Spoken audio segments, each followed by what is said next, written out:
Hello everyone, welcome to Season 5, Episode 3 of I See Bad Movies. How do you remember what season and episode we're on? Because I do all the editing and posting true. of the episodes. Because I always forget every time we record. Yeah. And I remember what the last episode I edited was. Okay. Yeah. Don't give the game away. We've got a huge team. Yeah, we got writers. we got a massive team. That was my nose growing there. I'm a real little boy. I'm a real podcaster. Maybe not. Emma. Yes. Right. So this season is all about... we did have a name for it. We have got a name for it. Was it Body Parts Gone Bad? Body Parts Gone... Oh, Body Parts Gone Bad would be so much better, but we went with Body Parts Gone Wrong. Oh, Body Parts Gone Bad. Just change it. We'll just change it. It's our podcast, we make the rules. Yeah, quite right. But that means I'm going to have to go back over the previous episodes and change the episode tag. Oh, okay. More work. Oh, I'll get the team on that. Yeah, get the editor on it. I'll get the team. Get Johnny the editor on it. Actually, the name change of the season, I think, is going to have to go to the committee. Yeah. We have to have a meeting about that. And then a vote. Yeah. Some may abstain. Yeah. Some may agree. Some may actually resign from the committee. No. Because of it. No. They want to see the bill go through. They want to see the name change go through, but they just can't support, They've got their reasons. Anyway. Anyway, Body Parts Gone Bad. Not podcast gone wrong. Body Parts Gone Bad. Yes.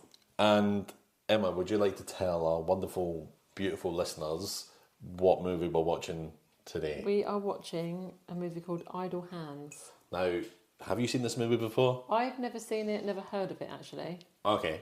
I never seen it before, but I'd heard of it. Okay. I'd only ever seen a trailer at the beginning of a movie. Yeah. When you used to rent movies and you'd get the trailer. Yeah. I know. Blockbusters, you go and rent a movie and then you get all the trailers on the beginning. Yeah, I know. It's. And didn't they start putting adverts on there as well? Didn't they at one point? Yeah, and they're like normal adverts as well. I hated that when they did that at the cinema. I think it was usually the adverts at the beginning of DVDs were usually stuff that you could get. Kind of. Yeah. All of that stuff. You wouldn't kill a policeman. Yeah. You wouldn't steal a policeman's hat. Yeah. Some people would.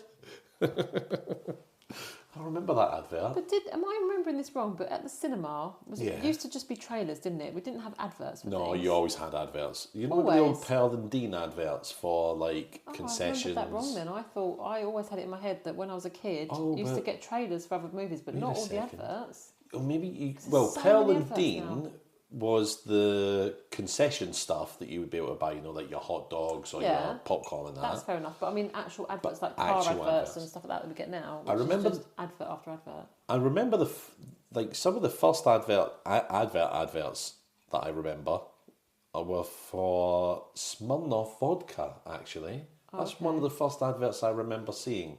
Yeah, because on a train. Actually, it was not that I was in the cinema on a train. The advert was on a train. Okay. But that's what I remember. That's the first. Yeah, we didn't. It used to just be trailers for other movies, didn't it? Yeah, I think so. I'm sure it did when I was a kid and when I was younger. I mean, back in the real old days, it was the news, wasn't it? You got the news, then you got the feature, in my day. And then you went to the lady for the ice cream, and there was an interval. Yeah, do you know my dad once went to see Ben-Hur. Yeah. Because I think I might have told this story before. My uncle used to phone up because my brother's called Ben.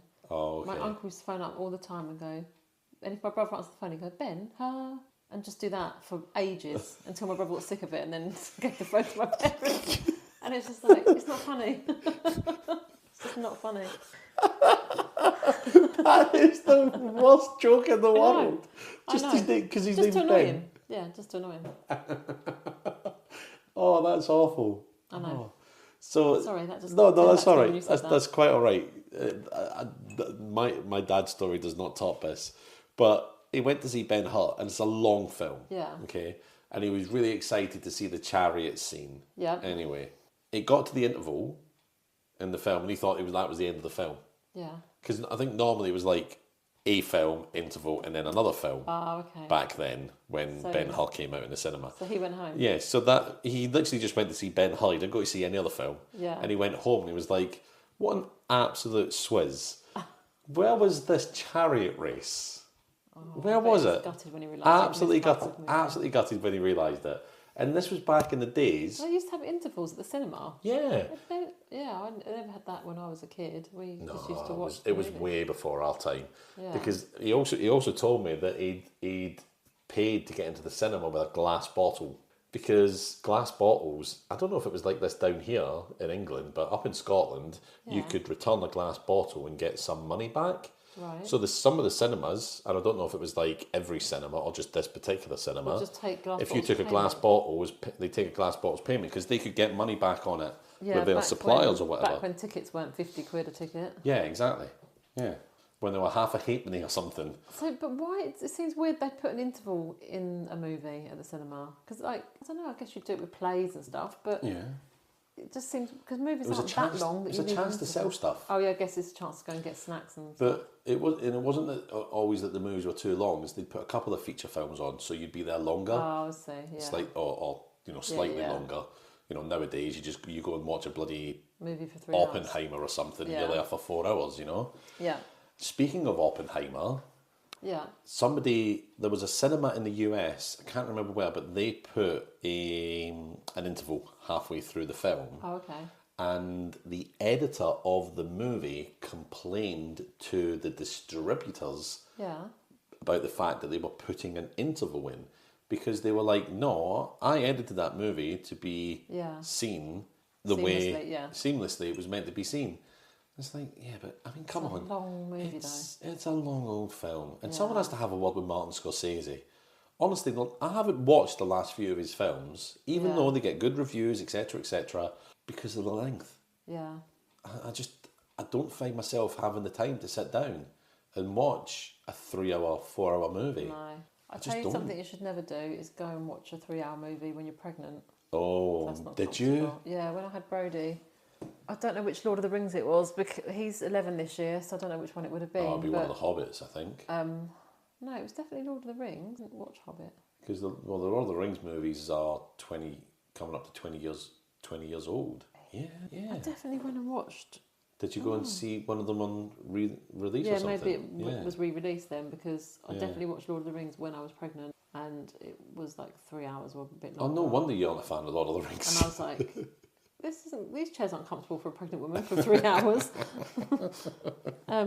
No, not. So, but it was definitely Lord of the Rings. So they must have just. Sometimes they show old movies, don't they? Like for a special occasion or something. Maybe it was like an anniversary of it. Or it could have been a 10-year anniversary. Yeah, possibly. If it was 11 years ago. Yeah. Oh, does that mean 21 years? Oh, it might well actually. I've got all the stuff up for idle hands. I mean, not to bring it back to the movie that we're actually watching today. 2001, yes, it would have been. 2001. Probably would have been. Yeah, it would have been because we're 2024 now, aren't we? We're 2024. Well, that was the first one, so maybe it was like the anniversary of the release of the second. Yeah, I don't know. because it was the year after, then the year after. Yeah, Brody was born. I remember going for 3 years in a row on my birthday because it all came out around my birthday. There's a little bit of maths for you listeners. If you want to figure out when my birthday is, figure out when Lord of the Rings came out. That's quite obvious now. You just go to bloody IMDb. 10th of December 2001. That was the first one. That's actually my cousin's birthday. Anyway, we're getting very distracted. We are. Okay, I'm going to tell the listeners about the movie, even though I forgot my glasses. So I'm going to read this. You haven't forgotten your glasses, you've lost I've lost my glasses, I know. I've lost one pair of my glasses, they're somewhere. I would lend you mine, but it will only make it worse. It might make it worse. Mine is such a strong prescription. Alright, I'm going to read this one. This was written by Anonymous. So 17-year-old slacker Anton Tobias wakes up one Halloween morning to discover that both of his parents have been turned into two headless Halloween decorations. After speaking to his equally irresponsible friends, Mike and Nub, with a silent P at the beginning, he discovers that his right hand has a bloodthirsty mind of its own. Oh, I went bloodthirsty. Bloodthirsty mind of its own, and is hell-bent on wreaking havoc whether he likes it or not. So we're kind of going back a little bit to Body Parts with Jeff Fahey, where we have a possessed hand instead of an arm, Yeah. but it looks like it's actually a Killer hand. Is it a killer hand? bloodthirsty hand, but don't it's not a forget- replaced hand. No, it's not a replaced one. It's his actual hand, isn't it? It's like a possessed hand. It doesn't have to be a different. It doesn't have to be someone else's body part. It Yeah. can just be a body part. It's just a body part. Yeah. And don't forget, in the movie Body Parts, there were the legs as well. There were and the legs. head and the There torso, was. and it was all The head. everything, wasn't it? So, and that was an arm, not a hand. And it was, yeah. No, there's difference enough. I'm not. Yeah. Absolutely. I think it's. I'm not discounting this movie on a technicality. We're honest. not going to do all hands and arms though. Yeah, We'll just say yeah. that there are other body Yeah, parts. there are some other body parts on the way. Which, Ooh. We're just trying to decide on something, aren't we? Whether they're Yeah, because some of bit them are too- a little bit too much. Yeah. Some of them we've said that's not technically a body part. It comes from a body part. Oh, some of them are gross. So But yeah, there's also a couple that I think, yeah, maybe not. yeah, maybe not. Ugh. Right, I'm gonna flip the coin. What do you reckon it's gonna be? Bad. Oh my goodness. Right, what do you reckon? Bad. Bad. Oh, we got good. Oh, we got good. Oh, we got good. Haven't had good on the main episode for a while, have we? No, I think it has been. Yeah. Bad, is it? I think it's been bad for most of the previous 2 episodes of this season. Yeah. Yeah. Okay. Well, it's nice to be positive once in a while, isn't it? Yeah. All right, Emma, you are picking the cards, so let me get them fanned out for you. There you go. Have location. Oh, okay. Which Okay. I'm not sure. Line. That's normally quite a good one. Yeah. Music. Music. Oh, it can be this. Sometimes we can be Yeah. surprised. Props might be quite good. Props might be good, especially like, would we count the headless parents Yeah. as why not? props? Depends what they look like. Depends know. how badly done they are. know. Special effects. Oh, special. Okay. Okay. So maybe the headless parents will also be special effects as well. All right. So we've got props, music, location, line, and special effects. We're going to be looking at the good bits of Idle Hands. Emma, are you ready to watch this movie? Born ready.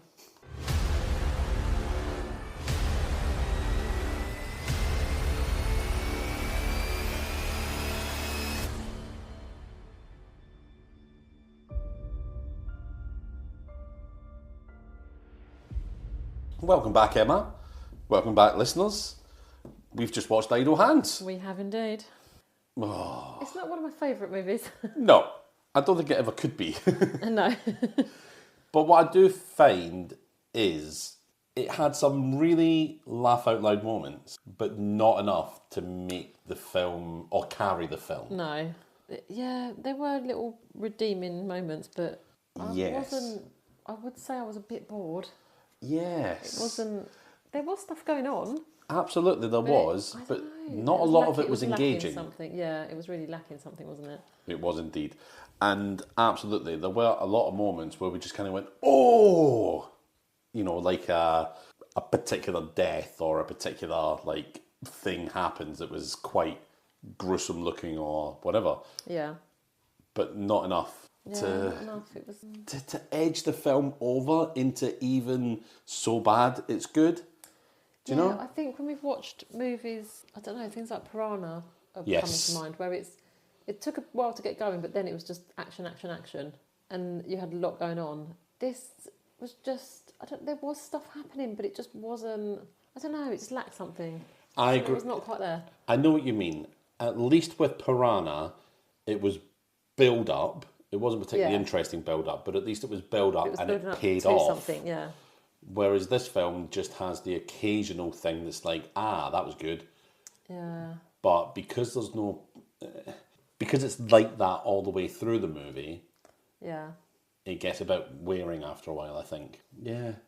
Yeah, and it's a really disjointed film as well. It's all over the place. Yeah, it wasn't, I don't know how else to explain it. It just lacked something for me. It wasn't, I wouldn't watch it again. Yeah, fair. Absolutely, same here. I think we can pick out a few little good bits that we thought, oh yeah, that was well done, or that was quite good. But I agree. overall, And I wonder if we'd watched it in 1999 when it first came out, in really kind of like the height of post-American Pie movies and Yeah. all that kind of thing, I suppose, isn't it 1999? American it's got to be Pie around that is sort of time, isn't it, America? mid-90s. Is it? This was a bit later than that. I'm not sure. I can't imagine this film being made if American Pie hadn't been made. It's one of those kinds of films. Well, the thing is, it didn't do great, did it, at the time? No. Because you looked that up and it lost a lot of money. So yeah, so maybe... So maybe we wouldn't have thought it was any better back then. Yeah, that's a good point. I know there are movies that I've watched, 20 years ago and thought it was great at the time, and then looked back and gone, oh no, that was actually shit. But I think with this one, the fact that it did so badly would indicate that it was never a good movie at any time. Yeah. Well, American Pie was the same year. Oh, okay. Yeah, same year. All right. So maybe... So I imagine a lot of these sorts of things were in the middle of being kind of created. Because which one came first, American Pie, Idle Hands? I'm not going to bother looking that up, but yeah, I can see why American Pie became popular and this one didn't, because the humour was a lot better as well. Yeah. Yeah, a lot better.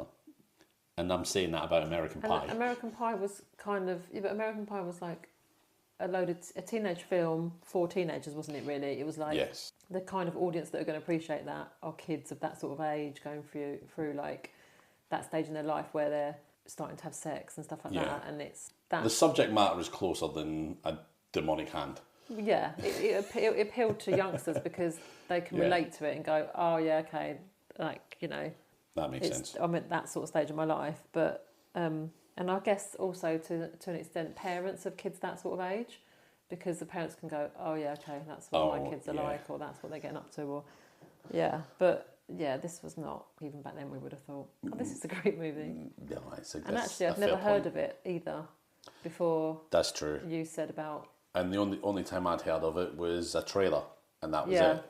So, I never had the inclination to actually watch it at that time. No. Either. Or find a way to watch it, because I certainly never saw it in the cinema. Certainly that, don't remember it coming around the cinema. I don't remember it being on the cinema. Straight to DVD, maybe still /VHS in 1999. Yeah. Oh God! Imagine there must. I bet there is a VHS kicking around of it. Yeah. Right. So should we tell the listeners kind of what happened in the movie? I will say, obviously, spoiler alert. I think that's the first time I've ever said spoiler alert on this. But if you listen to a podcast about the film, you're kind of really and not expecting spoilers. Well, shame on you. Shame on you. Right, so we start out with our main guy's... Actually, what is our main man's name? Oh, I did. Anton? Out of my head. Yeah, Anton. That's right, Anton. We start out with Anton's parents. You can't remember who his mother was, although she was kind of recognisable. Do you know what I mean? She was recognisable? I didn't recognise her, but you've probably watched a lot more movies than me, I would say. Possibly. I don't know. She had one of those faces that made me think I've seen her somewhere before. So I imagine she's probably one of those character actresses that has just been in a load of TV shows, and you'll recognise her from that if you've just happened to see the same ones. But his dad was played by Fred Willard, who I absolutely love. Okay. A great American comedy actor. Yeah. So I was thinking, oh, okay, Fred Willard's in this movie. This is a good sign. This could be a really good sign. No, because the movie starts, basically, the mum and dad are introduced, and within they're getting into bed, aren't they? Yeah, they're getting into bed, they hear a noise. They've had a Halloween party though, haven't they? Yes, because it's all Halloween decorations. It's either coming up to Halloween or it's just been Halloween in the film. Not quite sure exactly when. And they are kind of freaked out because when they turn the lights off at night, there's writing on top of the ceiling. Yeah. That's the word I'm looking for. Thank you.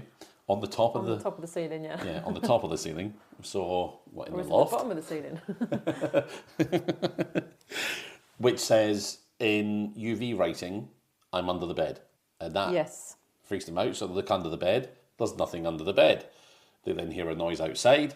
The husband, Fred Willard, goes, and then we never see him again. There's kind of a little noise of a scuffle downstairs. So the mum then goes, oh, let's go downstairs and look at what's happening. And she sees nothing. We don't see the husband anymore. But we see her slip on she slips on some of his blood, doesn't she?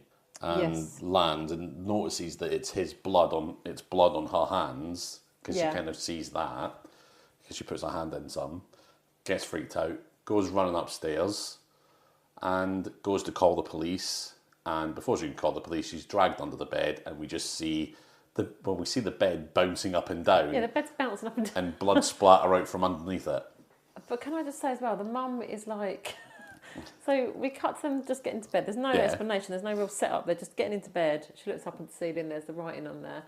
She just freaks out and screams at everything that happens. Oh, everything. Did you ever watch Catherine Tate show? This is an old reference, but... Yeah. Catherine Tate show, there was a character in it, and Oh, everything freaked her God. out. The toaster would go, and the toaster would come, and she'd go, ah! Yes. And literally everything would make her jump out of her skin, and she would freak out every little thing. Doorbell would go, and she'd be like, oh! This was her. This was her. Absolutely. This was the mum. The mum was God. literally. She just saw this writing on the wall, and then screamed her head off on the ceiling. Sorry, I screamed mean, her to head be off. fair, I would scream at that.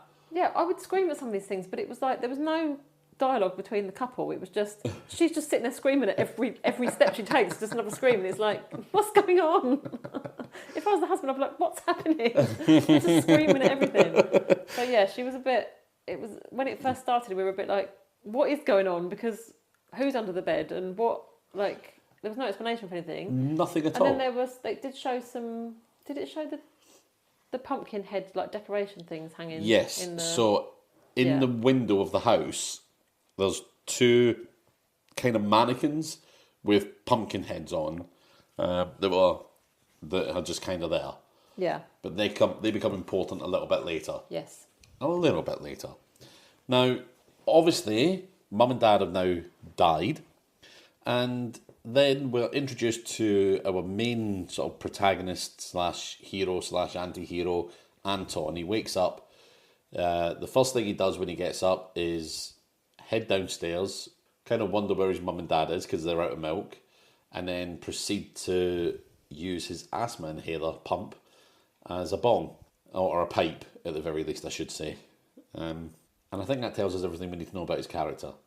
He's just a lazy lad. That's all we're supposed to expect of him. He's a stoner, etc. He literally gets up and he's like, Mum, no answer. A couple of times he just says Mum, and then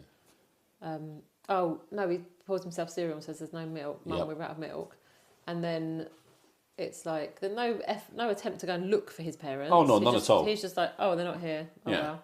Yeah. And then that's it. That's as far as he gets. And then when he sat.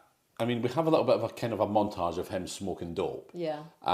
Look at me, I sound like an 80s American parent. Look at you, son. You spend all your day smoking dope. Anyway, so we have like a montage of him smoking, and he runs out. So he contacts his friend, played by Seth Green, and is like, have you got any, etc. And he's like, bring it over. They're like, no, you come to us. So he gets out of the house, he walks over the road to his friend's house. Literally, this is them telling us how lazy he is. He couldn't even walk across the road. He had to call and get them to come over.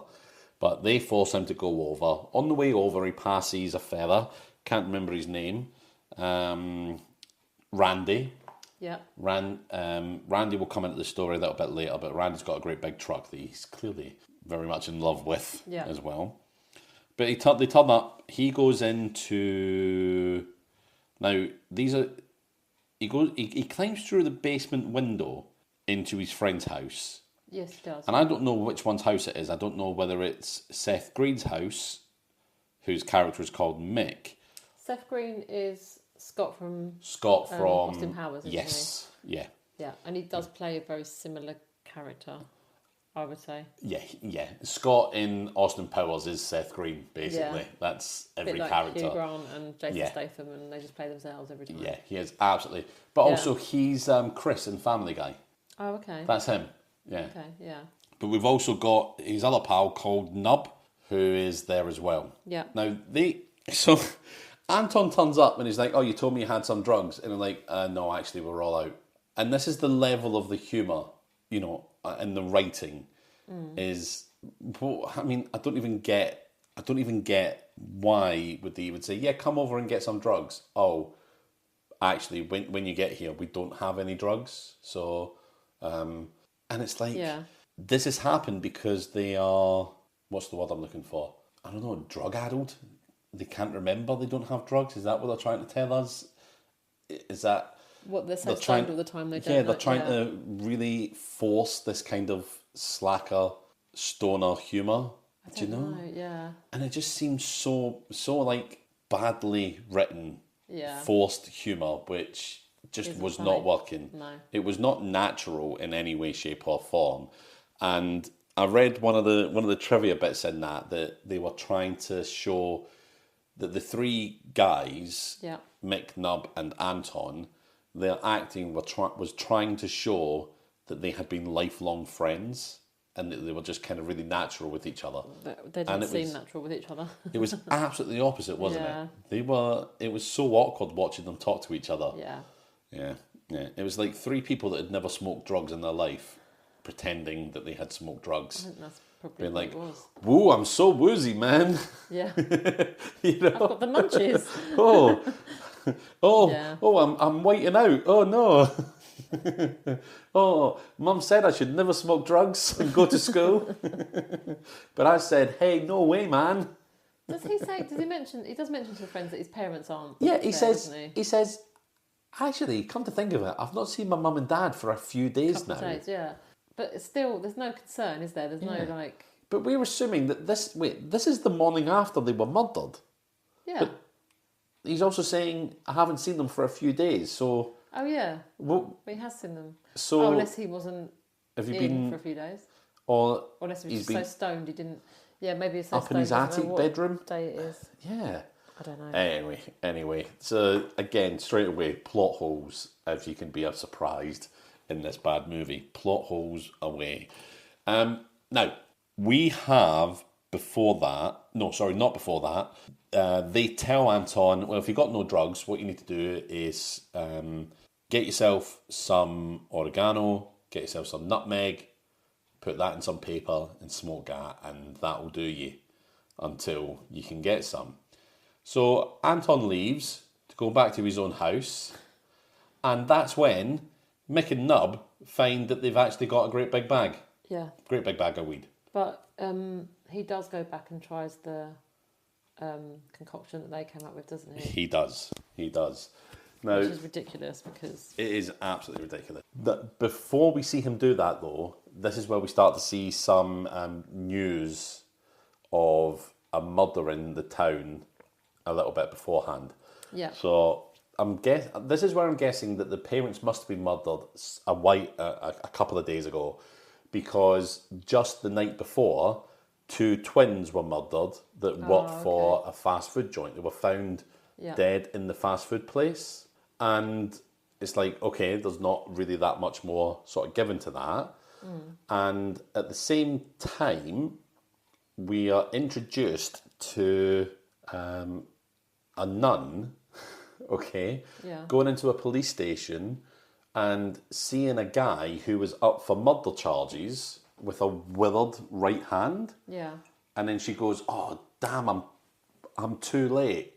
She storms out of the police station, takes off the nun robe and gets into some sort of big people carrier thing. What sort of car? It's a weird car. Is that like a... Don't ask me about cars. No, it's like a camper van. It's like a great big camper van. Yeah, they have like RVs, don't they, in America? Yeah. It's not like that though, is it? But it's like a metallic shell kind of RV, and it looks like a long kind of metallic rod. Do you know what I mean? Yeah. It's very strange. Anyway, I'm sure probably some Americans will go, oh yeah, that's just this type of vehicle. Yeah. It's an RV and it's this particular brand. Yeah. But it's like silvery looking. So she gets into that and she starts looking at like all these like crosses on a map of where murders have been, and she's following the crosses, and then she's like, oh, and then she kind of gets a flash of inspiration and looking at these crosses of murders on the map, and she realises that they make the shape of a pentagram. Yes. Oh, surprise, surprise. Which is, ridiculous, but yeah. I know. But she realises that I don't know if the pentagram is centering on the hometown of Anton, or if it's one of the stops on the way, whatever it is. But she goes, it's bowling? Is that? It's some. I don't know if that's the name of the place they go to, but it's something like that. I can't remember the name of the town that they're in. But she says something like, oh, it's bowling or whatever. But anyway. Oh, then when Anton's on his way home, but he gets stopped by 2 policemen, doesn't he? Before he smokes the oregano. Yeah. Or oregano for people elsewhere. And what are these 2 police officers like? Ridiculous. It's just ridiculous, isn't it? They basically bully him. Yeah. They steal his money out of his pocket. Did they go to high school together though? Yeah, they were in. I think Anton says you were in your senior year and I was in freshman year. Oh, okay. But then like the policemen as seniors, or who would have been seniors when they were in school when Anton was a freshman, was like, yeah, you always thought you were too cool to hang around with us. It's like, I'm pretty sure seniors aren't freshmen, no. You know, I mean, I don't know if it's any different in America, but pretty sure no one in year 11 is wanting to hang out with a year 7 kid in Britain. It ain't happening. And if they did, you'd be thinking... It'd probably be more like equivalent to like... You're a weirdo? Sixth formers, wouldn't it? Sixth formers and a... Is that seniors? Sixth form would be kind like, of age? 16? Seniors would be the ones that are just about to leave, won't they? I would have thought. Yeah, I suppose, actually, yeah. So they'd probably be more like 18 and he'd be like, what, 11 or something? Oh, yeah, because American school, they're a bit older, aren't they? Anyway, regardless. They graduate 18, don't they? Yeah, that's right. Yeah. I keep forgetting that they're there a little bit older, so seniors would be. Aren't they doing it over here now? You have to stay in education till Yeah, you have to stay in education till you're 18. Yeah. Some form of education or an apprenticeship. Yes. Which was a bit of a pain. Anyway, yes. So, but why are they saying they want to hang around? You always thought you were too cool to hang around with us. Well, if you're seniors and you think a freshman's too cool to hang around with you, what does that really make you? Come on now. Pathetic. Yeah, absolutely. That's what it makes you. So first of all, they've sort of smashed into the ground. Yeah. And then they get him up and they search his pockets. They find some money. What is George Washington on in the US? I have no idea about. I don't know what dollar he's on. And one of them goes, "Oh, looks like George has found a new home," and basically just takes his money. Yeah. And then he's got this empty bag on him that did have his weed in it, and they smell it. It's like, that's had weed in it. We're going to do you for possession. He's like, how can you do me for possession when it's an empty bag? Right, yeah, good point. So they drop it on the floor, and they're like, well, now we're going to do you for littering. Yeah, come on. So there they go. Now Anton gets home and tries the oregano and nutmeg, and it's absolutely disgusting. But while he's in the kitchen, kind of washing his mouth out from this awful concoction, he sees the family cat chewing on an eyeball. Oh, yeah. Do you remember? Yeah. And that freaks him out, and he bumps into these 2 stand-up mannequins with the pumpkin heads on, knocks them over, falls back, looks over, the pumpkin heads smash, don't they? And on his right is his dead mum missing an eye, and on his left is his dead dad. And then at that point, Mick and Nub come into the house and are like, hey, and then there's a whole sort of daft bit. And they're all acting like normal. He's like, guys, my parents are dead. Yeah. And they're just like carrying on chatting, and he's like, what? Yeah, exactly. So there's this terrible bit where they are kind of refusing to see the dead bodies. Yeah. It's so annoying. For no reason. Yeah, absolutely no reason. Yeah. And again, it was that kind of really enforced, like, I get it, that kind of thing works in like a stage play or something, like a farce. Yeah. Where you're doing something daft, but in a movie where you're in a house and there's 2 corpses smelling next to you, you'd notice. Yeah. Anyway. It wasn't funny. No, it really wasn't. It was really poorly done.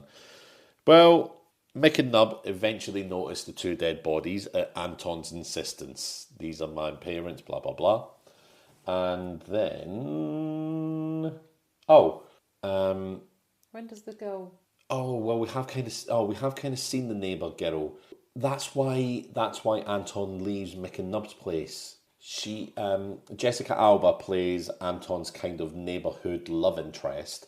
Well, I get the feeling that she has seen him around and he's seen her around, and they both fancy each other, but they've never talked to each other. I think he likes her Yes. much more than she likes him, but then Oh, I don't know. I By think what happens later, I think she's had a No. crush maybe, but no, I think because what happens later, and we'll get Yeah. to that bit. Oh, yeah. And I'll explain. But I Oh, think is it the same thing as? I think he's had a crush on her, Yeah. and she's she's not been like, oh, he's disgusting or anything like that. But she's just not had a crush. I don't think she's had a crush on him. She's just probably not really She's noticed just- him. Yeah. Okay. But I think what happens later is explained by. Yeah. I think I'm on the I same don't page want now. to get ahead of. Yeah. what I we're- think Yeah. I'm on the same page. So he's already been over, has he, to the neighbour's house and. Yes. can't So remember what what her name happens? Not Tanya, because Tanya's her friend that dies. Her name in it is Molly. Okay. Molly. Yes. So that's why Anton. Well, one of the reasons why Anton leaves Mick and Nub before they find that they have got drugs, or weed. Sorry, I should say. Is she's riding on her bike and she drops a book, like a journal or something. And Mick and Nub say to Anton, "Hey, Anton, you really should go and, take that over to her and introduce yourself, blah, blah, blah." And he does. That's why he leaves. He goes over, picks up the book, goes to her house, gives it to her, and she's really grateful for him giving it to her. Oui. Yeah. Sorry, pardon. Like that. Oui. And that's the first time they've talked to each other, I think. Actually, that's the first time they've spoken to each other. So now, okay, I remember she was in that. So now let's fast forward back to Mick and Nub have found that Anton's parents are dead, and part of the joke is they're like, "Oh my god, who killed them?" And there's all these sort of daft little things that happen. It's like, oh, they were killed by this. Oh, this happened. Well, there's another little clue. And all the clues of the killing lead back to Anton. Like, he's even got black light paint on his hands. He's got a bit of ripped T-shirt, which was held in his mum's dead hand as well. Yeah. All sorts of things. Oh, the T-shirt bit's ridiculous. So Oh. they've got a bit of ripped T-shirt and there's exact shape in the Yeah. T-shirt he's wearing. And he goes up and puts it up against it, and I'm like, you don't need to. You can see it's you exactly can the same see. material, same colour, and the same shape Same as the shape. bit that's missing. You don't need to go and put it up and go like, oh. But there's all these convoluted clues that Yeah, just take that it's- far too long Yeah. to get them to realise that actually Anton has killed his own parents. Yeah.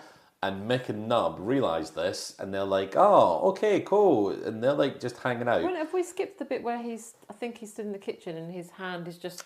He can't No, we're control it. getting Oh, to we're getting to that. that. So they're like, "Oh, this is weird," and then Mick goes into the kitchen with Anton as kind of like, actually, I think we need to kind of call someone. This is a little bit too much, blah blah blah." And it's at that point that Anton's right hand starts acting a bit weird Yeah. and smashes a bottle. Well, doesn't smash the bottle in that sense, but not smashes the bottle as in smashes the glass, but smashes the bottle physically, fully through Mick's head. Yeah. And he dies. Yeah. And then, Oh, and then what's his name? The other one? Nub. Nub. yeah, Nub goes. He's telling him like to get away because he's like, I can't control his hand, so get Yes. away. And he manages to like. Is he holding the hand with his other hand or something? yeah, he's kind of wrestling his own hand. So he's like, get away, get away. So Nub runs up the stairs to get away, and you're like, oh, he's going to get away. Yeah, yeah. And then all of a sudden, the hand picks up this circular saw blade and just throws it, and it just goes, straight off of through his his head. neck. yeah. And it was a really great moment. Which I do want to talk about later. Okay, as a we'll wild talk about card, later. because that was quite good. Yeah, absolutely fine. Absolutely fine. So he's killed both his best friends. Yeah, they're both dead. And Is that when he runs over to Molly's house? Or was that later? Because at one point he think- runs over to Molly's house covered in blood. I think I think it might be Yeah, at I that think point. he goes up to Molly's house Yeah. to try and talk to her because he's like, realises what he's done. Yeah. And that's when, so I think he's always had a crush on Molly probably, and she's just not really noticed him, not really given him any sort of time. But he like so kind of grabs her ass, doesn't he, or smacks her on the ass, and she's like, "Oh, I've never seen this side of you," because I think she just thinks he's just a stoner, just a waster, and then actually she thinks, "Oh, he's like really confident and kind of taking control here." And I think you're that's absolutely what makes right. her go. You're absolutely right. Actually, yeah. Yeah. So- Again, this is basically what has to happen for all the incels out there. They just have to get either the right arm of a psychopath, Yeah. or have their right hand possessed. And they can just be a little bit more confident with women But and just talk to them. As a woman, I just will say that the gropey, forceful approach doesn't necessarily work. Always work. And you shouldn't necessarily go down that route. Consent is key. Unless you know somebody likes you. Yeah. I'd say unless you're probably in a relationship, don't go down the forceful, gropey route. Don't do that. That's not going to go well with a stranger. It or someone only you works don't in know the very well. movies. It only works in the movies. Yeah. Fair point.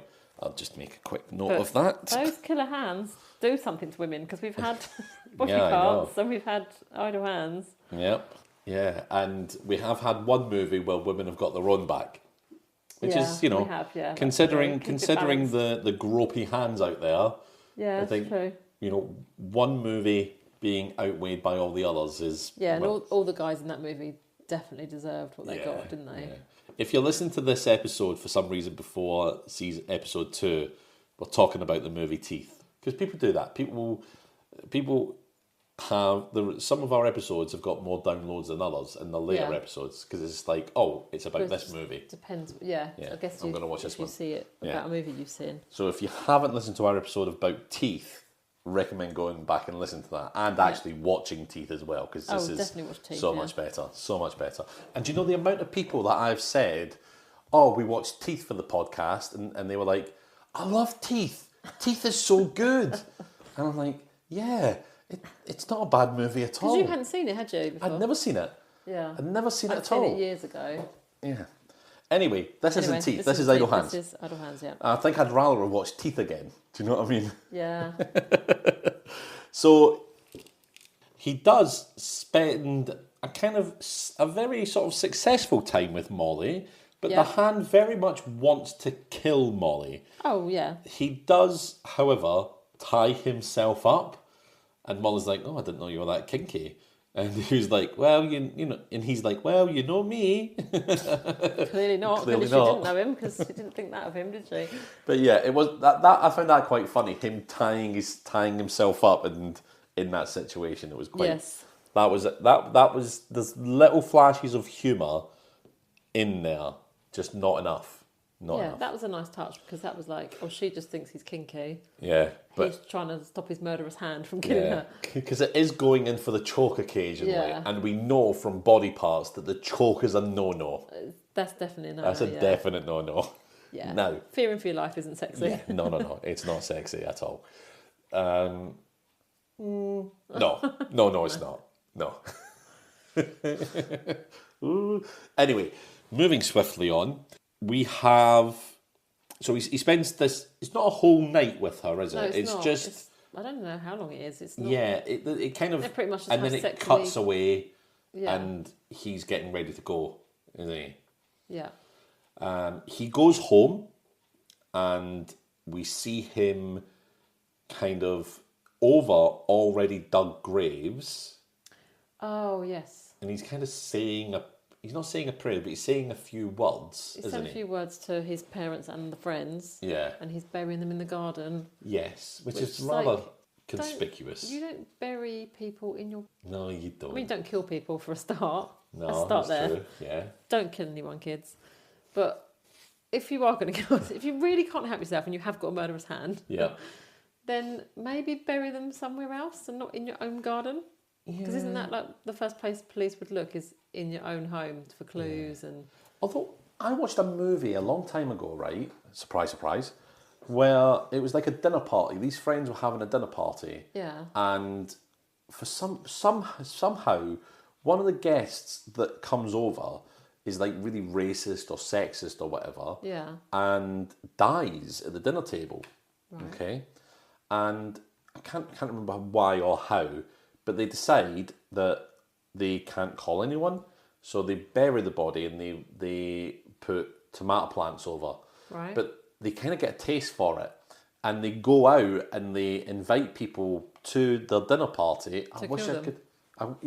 And to sort of check and to test them on how good a person they are.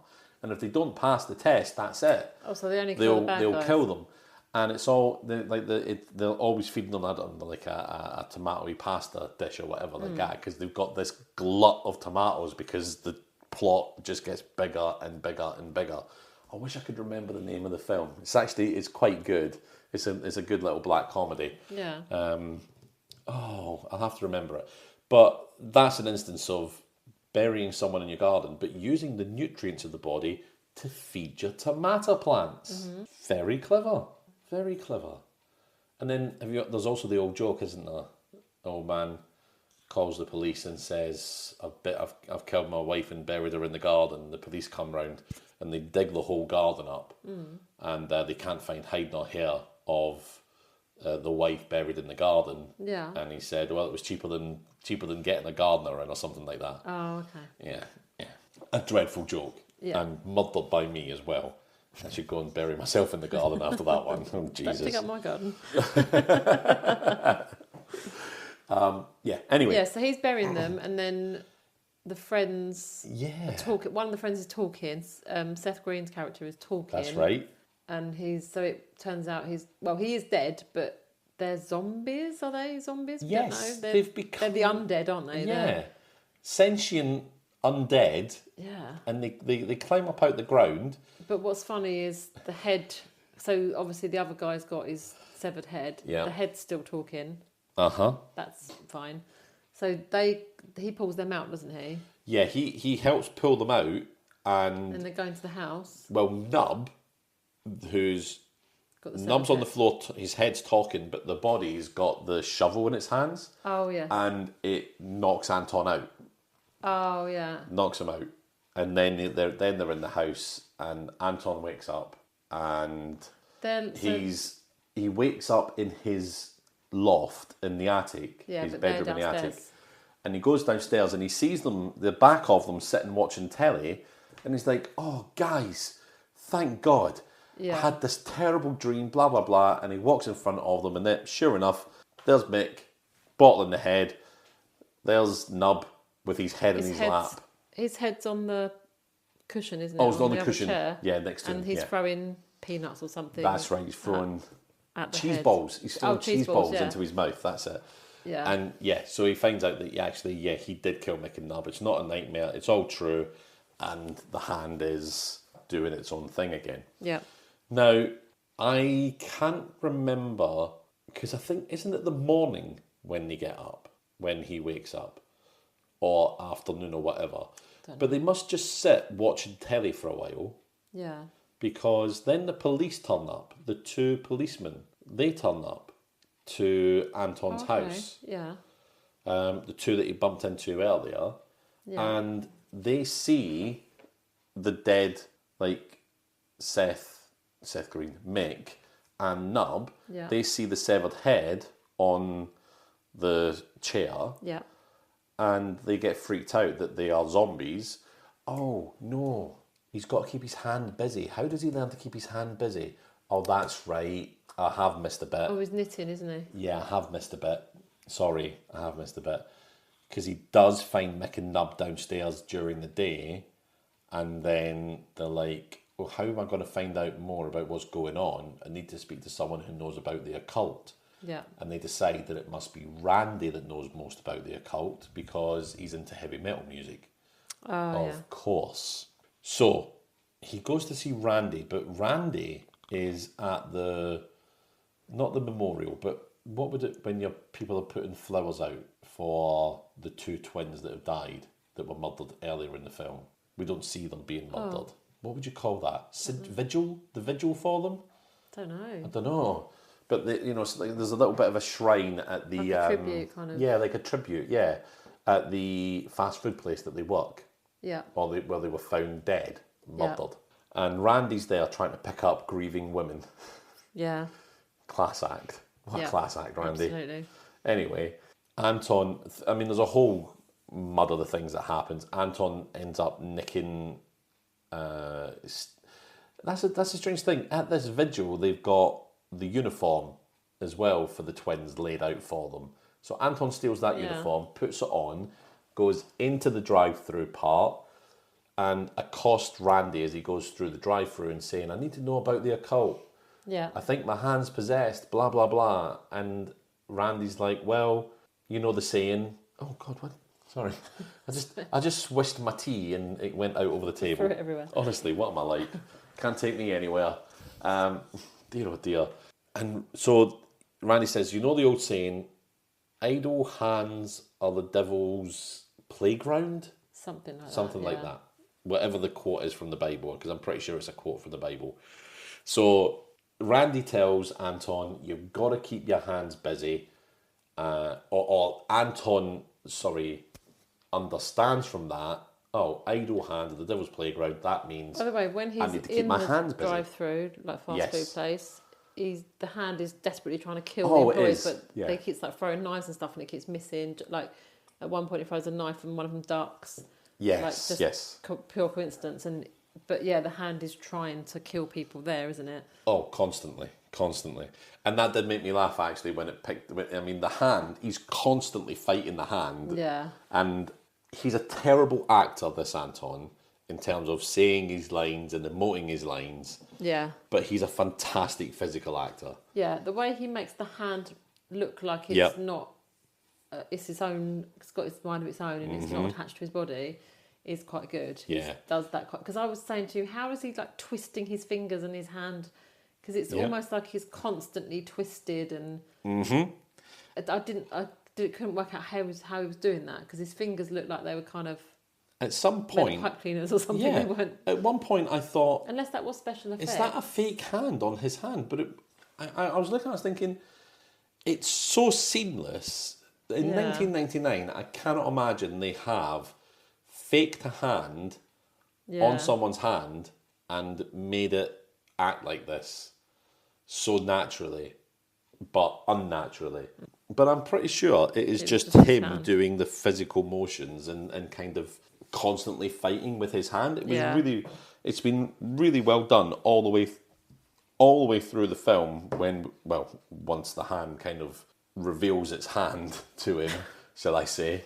That was not meant as a pun, but I realised where I was going with it. So as it reveals its hand to him, doing that it's got a mind of its own. So that's why he leaves the house. That's why he gets there. That's why he finds out that idle hands is the devil's plaything.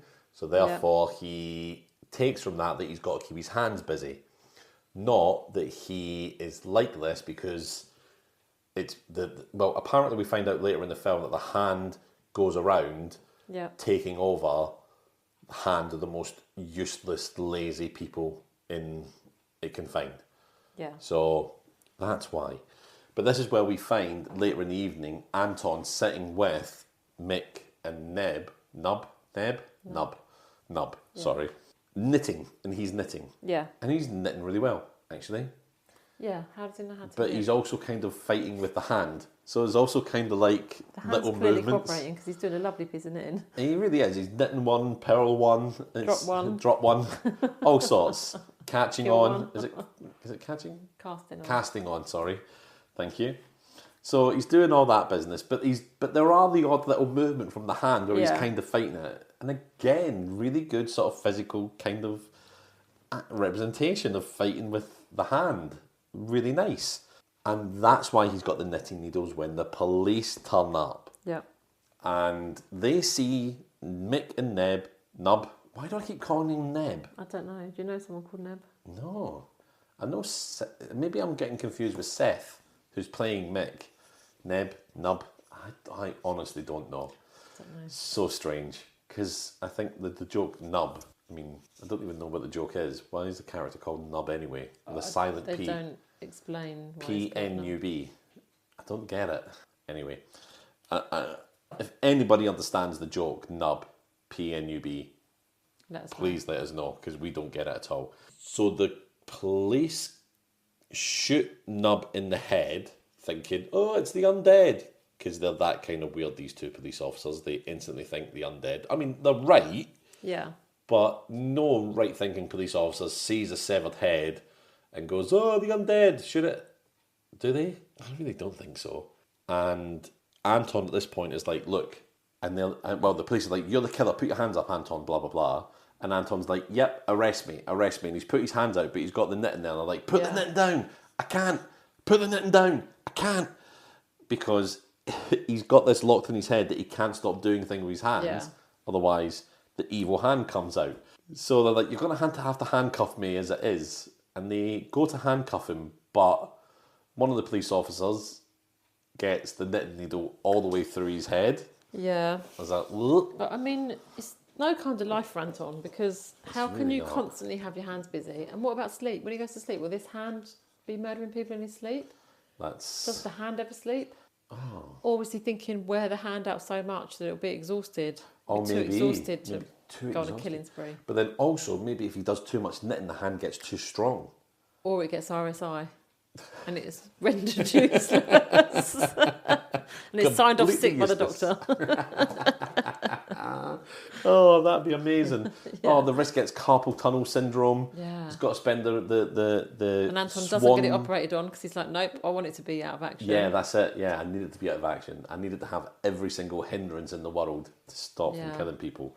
That's actually a really good idea. And he's going to try and claim his disability benefit. And they're saying, look, there's an operation you can have to sort this out and you can get back into the workforce. And he's like, I can't have it done.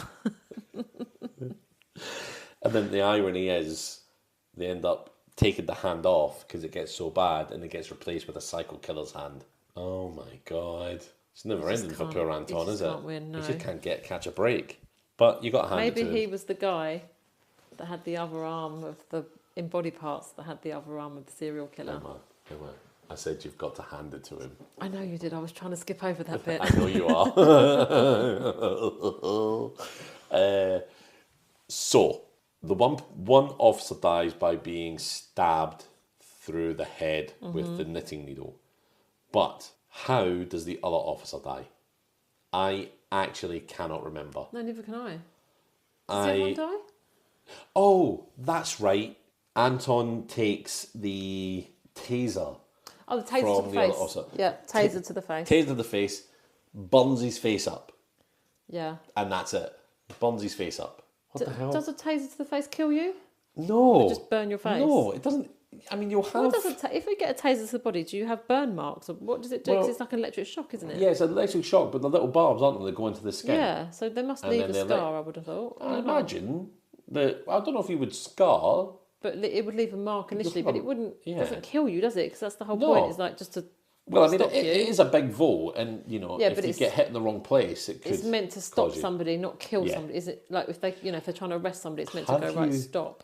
I mean, I think the use of tasers is probably better than guns, to be honest, but I Yeah. still think they're just like, ooh, tasers, come on, you know. It's not great, You but hit the I guess wrong person, it's but a it's last better than resort. Of shooting them. like, Yeah. if someone's getting away from you and they are a dangerous person, Yeah. you need to get hold of them. But have you seen that video? Does There's a woman who's really sort of getting angry at the cops. I mean, there's so many of these. You Yeah. know, she's getting really angry at these cops, and she's really going off at them. And the officer's got the taser gun and going like, "Step back, yeah. taser, step back." You know, I will deploy taser, whatever it is that they say. Yeah. And she's really going off, and then the officer's just like, and she kind of makes a move towards the officers, but the officer's like, "Nope, bang, taser."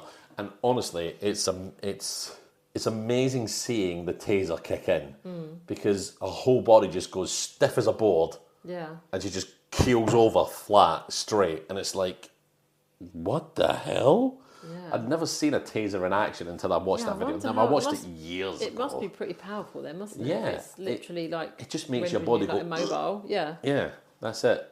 And timber, that's it. Away you go. But you could do some real damage if you're standing up and you get Yeah, like you drop to the absolutely. ground because you could whack your head Hit on the ground. You whack your head wrong on the ground, you could die by that. Yeah, you get hit in the wrong place with a taser and the charge goes over your heart, or maybe if you've even got a pacemaker. But I'd imagine if you've got like things like a pacemaker, the last thing you'd do is rile up the police so that they'd end up tasing you, you know? I mean, unless you're Chev Chelios, then you'd be like, you need to I be want to tased. be tasered, so I'm going to rile up the police. Oh, God. Because I've got to keep my heart pumping. Such a hard life for Chev Chelios, isn't it? It's exhausting. It is exhausting. I just get tired watching him running around all day. Better pump some more adrenaline, Chev. Come on. Oh, God. So he's now killed 2 police officers as well. Yeah. Which it's all going downhill for him, isn't it? Poor old Anton. It's not a good day. It's really not a good day. Now, the 2 cops are dead. Mick and Nub. I said it right, didn't I? Name. Yeah, very stupid name. Mick and Nub. Now, this is where I get a little bit lost, right? Because there's a big dance coming up. But how do they know they're going to the dance and everyone's going to the dance or whatever?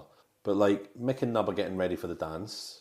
And I think it must be a part of a conversation that Molly and Anton have when they're having their little bedroom thing go on about going to this dance. So they decide that they're going to go to this dance. Yeah. Mick and Nub are already in costume because it's a Halloween dance and Mick's got a bottle sticking out his head. By the way, by this point, they have found some sort of barbecue skewer thing. Oh, yeah. And they've... you've just said his name and I can't think of his Nub. name. No, the other one. Mick. Yeah. Mick just kind of sticks this skewer thing in Nub's neck and then gets his head and places the head on top. Yes. And then they end up... Oh, then he tries to eat something, but it's all coming out of the gap in his neck, so they put gaffer tape round. But, this is just before that happens. This is actually just before that happens. Oh, they go to the dance with his head off? No, what happens is, once they kill the police, I completely forgot about this, but it's a big part of the plot, is Anton decides that he has to chop his hand off. Oh, yeah, of course, yeah. So, because the hand ends up in the microwave. Yeah, so, he chops his hand off, but then the hand just has a life of its own. Mind of its own and carries on and its own. And it just carries on. It doesn't need a body. It just carries on and... Why do you need a body when you've got the power of Satan driving you along? So now we've got this little hand running around like the Addams Family. And it is actually the same hand. It's the same person that does the hand for this movie as it is for the Addams Family. Yeah. Why? I mean, are there not that many hand actors out there? You know, spread the wealth, spread the parts around. But yeah, and we have this whole thing where Anton tries to chop his hand off using some sort of bagel slicer. Yeah, a bagel slicer. It's like a little flimsy plastic bagel slicer. It's like the sort of thing that's from those late night adverts, isn't channels. It? Yeah. Or not particularly bagels. It might not be just for bagels. It might just be a slicing machine. One of the guys says, "Oh, that doesn't even cut through my bagels," and because I said to you, "That's not going to go through bone." No. It's like a little flimsy. And he really bangs down on it, and it actually ends up bending. Yeah. So then he gets a meat cleaver out of... I think before that there's other things that are... Oh, is there? He's like trying to find something. Oh, yeah, There's other things in the drawer that he's like, this, and they're like, no. And then, he finds this great big meat cleaver, and it's like, yeah, that'll do it. And he's trying to do it, and but the hand's out of the way. The hand's like, nope. That was a funny bit. I thought that was a really funny bit. I guess the hand's got more power if it's attached to a body than if it's running around on its own, because... It's not going to... Well, although it does do quite well on its own. It does. I mean, it does drag him around and about quite a bit. So he's chopping away at this hand for ages and it keeps dodging out the way. And that's all fine and good and it's hilarious. But then he suddenly gets the idea, Nub's head is right there. Nub, bite down on my hand to keep it in place. And he chops it off. And Mick picks up an iron and... cauterises the wound. And we've seen that before in a film. And we can't think where, can we? I cannot think where. What movie did they cauterise a wound with an iron? It wasn't the Christmas one, was it? Yes! Oh, it was? Yes, it was. Mercy Christmas. Oh, yeah, because he... What, is it the guy with the legs? Or... Yeah, it's the guy with the legs. They cauterise his legs with an iron. And I was like, isn't iron... We see the iron later on, don't we? Because he brings the iron and puts it in isn't iron hot enough to cauterise a wound? Anyway, if you don't know what we're talking about... Mercy Christmas was our Christmas special episode on the Patreon. Yeah. And in it, somebody has their legs cut off and served up for like a Christmas Eve brunch or whatever. You said that like it was like such a normal thing to do. Someone has their legs cut off and they serve it up for brunch. Well, I mean, for this family, it was perfectly normal. Yeah, but that's not, And when they cut his legs off, they cauterise the stumps with an iron. So that's why we're going on about it. I don't know how hot does it. I have no idea how hot things need to be to cauterise wounds. Yeah. If there's any doctors listening, let us know. Yeah, let us know. Yeah, I mean, I'd imagine it would need to be the same sort of temperature that would sear a piece of steak. Quite hot, but irons do get pretty hot. Yeah. I don't mean, know. if you've had an iron burn, you know about it, and it's a nasty burn. Yeah. So let us know. Let us know. What temperature would it need to be to cauterise a wound? Oh, I can't imagine the pain of that though. No. I can't imagine. And the sizzle and it's one thing they never talk about is the smell. Yeah. The smell of flesh cooking on an iron. Oh, I'm sorry. Anyway, his hand's gone. It's been seared. Yeah. Sealed. Seared to perfection. It's nice and crispy. It's nice and browned. Was this before George Foreman grills were a thing? This movie? Probably. It must have been, because that would have been a great bit of product placement, wouldn't it? Yeah. To put, on the George Foreman. So, he's lost his hand, that's done. He doesn't cry out in pain when he either cuts the hand off or gets it cauterised. That's right, yeah. Either. It's literally like nothing's happened to him. There was no reaction to it, was there? No, there wasn't. But... Although your body does go into shock with something like that, I think, and you get a rush of adrenaline and stuff, and I think the pain comes later. If you have a severe injury like that. Because I think I think we touched upon this in body parts. Yeah. And having things removed and the body going into shock, and that being enough, the body does things to. Because I know if you have, I've known a couple of people to have quite severe accidents. Aye. And they have said to me that your body does go into shock and you don't feel pain. Yeah. When that first happens, you don't feel pain. It's like later on, obviously, after you've had surgeries and things like that, you're obviously in pain. But at the moment of the accident, and when you wake, come to and realise what's happened, your body has a certain way of I don't know if it is shock or adrenaline or what, but your body pumps something through you which stops you feeling the pain, because I guess in a survival situation, you've got to be able to get out of there. You've got to be able to, it's your body's way of going, right, we need to survive this. So you almost go into robot mode and go, okay, we can't be laying in here in agony. We need to get... So, apparently you don't feel... I've luckily never had a really awful accident. But God, touch wood. You apparently don't feel pain in a situation that's that severe until later on. Your body just goes into shock. You don't feel pain. Yeah. So that's why people do weird things like... so that is true that people would sort of still almost carry on. Yeah, and be like chatting normally, and because they're not feeling the pain. Oh, do you know what I watched? Right, I've started getting this. Sometimes I do enjoy like a really good TV show. I don't watch a lot of TV, but when I do, it's normally like a really good show or something that's really worthy. All the time.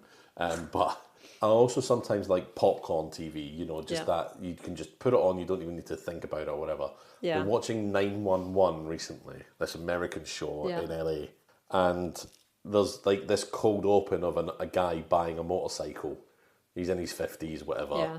Buys a motorcycle. He's driving alongside a woman, and she's like, "Oh, hey, check you out." And he's like, "Oh, yeah, check me out." They both run a red light, and a van smashes him against the car, etc. Yeah. And then, I mean, it's not like a super gory, but you kind of see, wait a second, there's his motorbike, and then there's just a red streak across the road to just the top half of his body. Yeah. And he's sitting there having a conversation.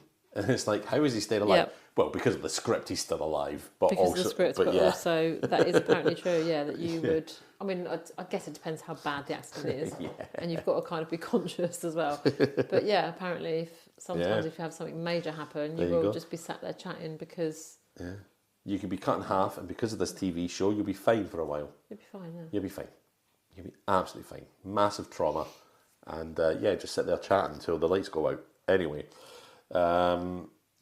so we come back to Mick and Nub, who are chops off his hand, and he puts it in the microwave, the Yeah, microwave. and we were looking for a hand setting Yes. because on Snakes on a Plane there's a snake Yeah, setting. and I did say to you, oh my this- God, if there's yeah. a hand setting, this movie goes up in my estimation. Yeah, there wasn't, was there? There wasn't. That would have been a great touch.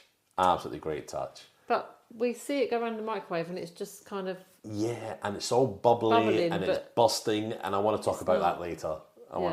That's got to come up later in the episode. but then it is... The door's shut, so it is stuck in the microwave. Yes, it is. Because you can't get out of a microwave from inside, I take it, because I've never been in the microwave. Well, they do have a little catch that goes down, but microwaves don't have a lock. No, you wouldn't be able to get out of a microwave. If you were a little hand, you would be able to get out of it. I don't think you've got the momentum to open a microwave door from inside. Sorry, microwave Yeah, door. because you haven't got to run up, have you? Because there's not much space in there. So the hand can't get out, so the hand is stuck in the microwave. Yep. Who lets it out? Someone lets it out. Well, that's when Mick puts Nub's head back on using this skewer. Yeah. And they go to eat some microwave burritos. Oh, yeah, they do, don't they? And they eat it cold first. Nubs is cold, and he goes to eat it, and it all starts pouring out his neck hole. Yeah. Or like the slice in his neck. And that's when they put gaffer tape around his neck to keep all that in. And then Mick goes to put his in the microwave, and as he opens the microwave door, the hand busts out through the window. Yeah.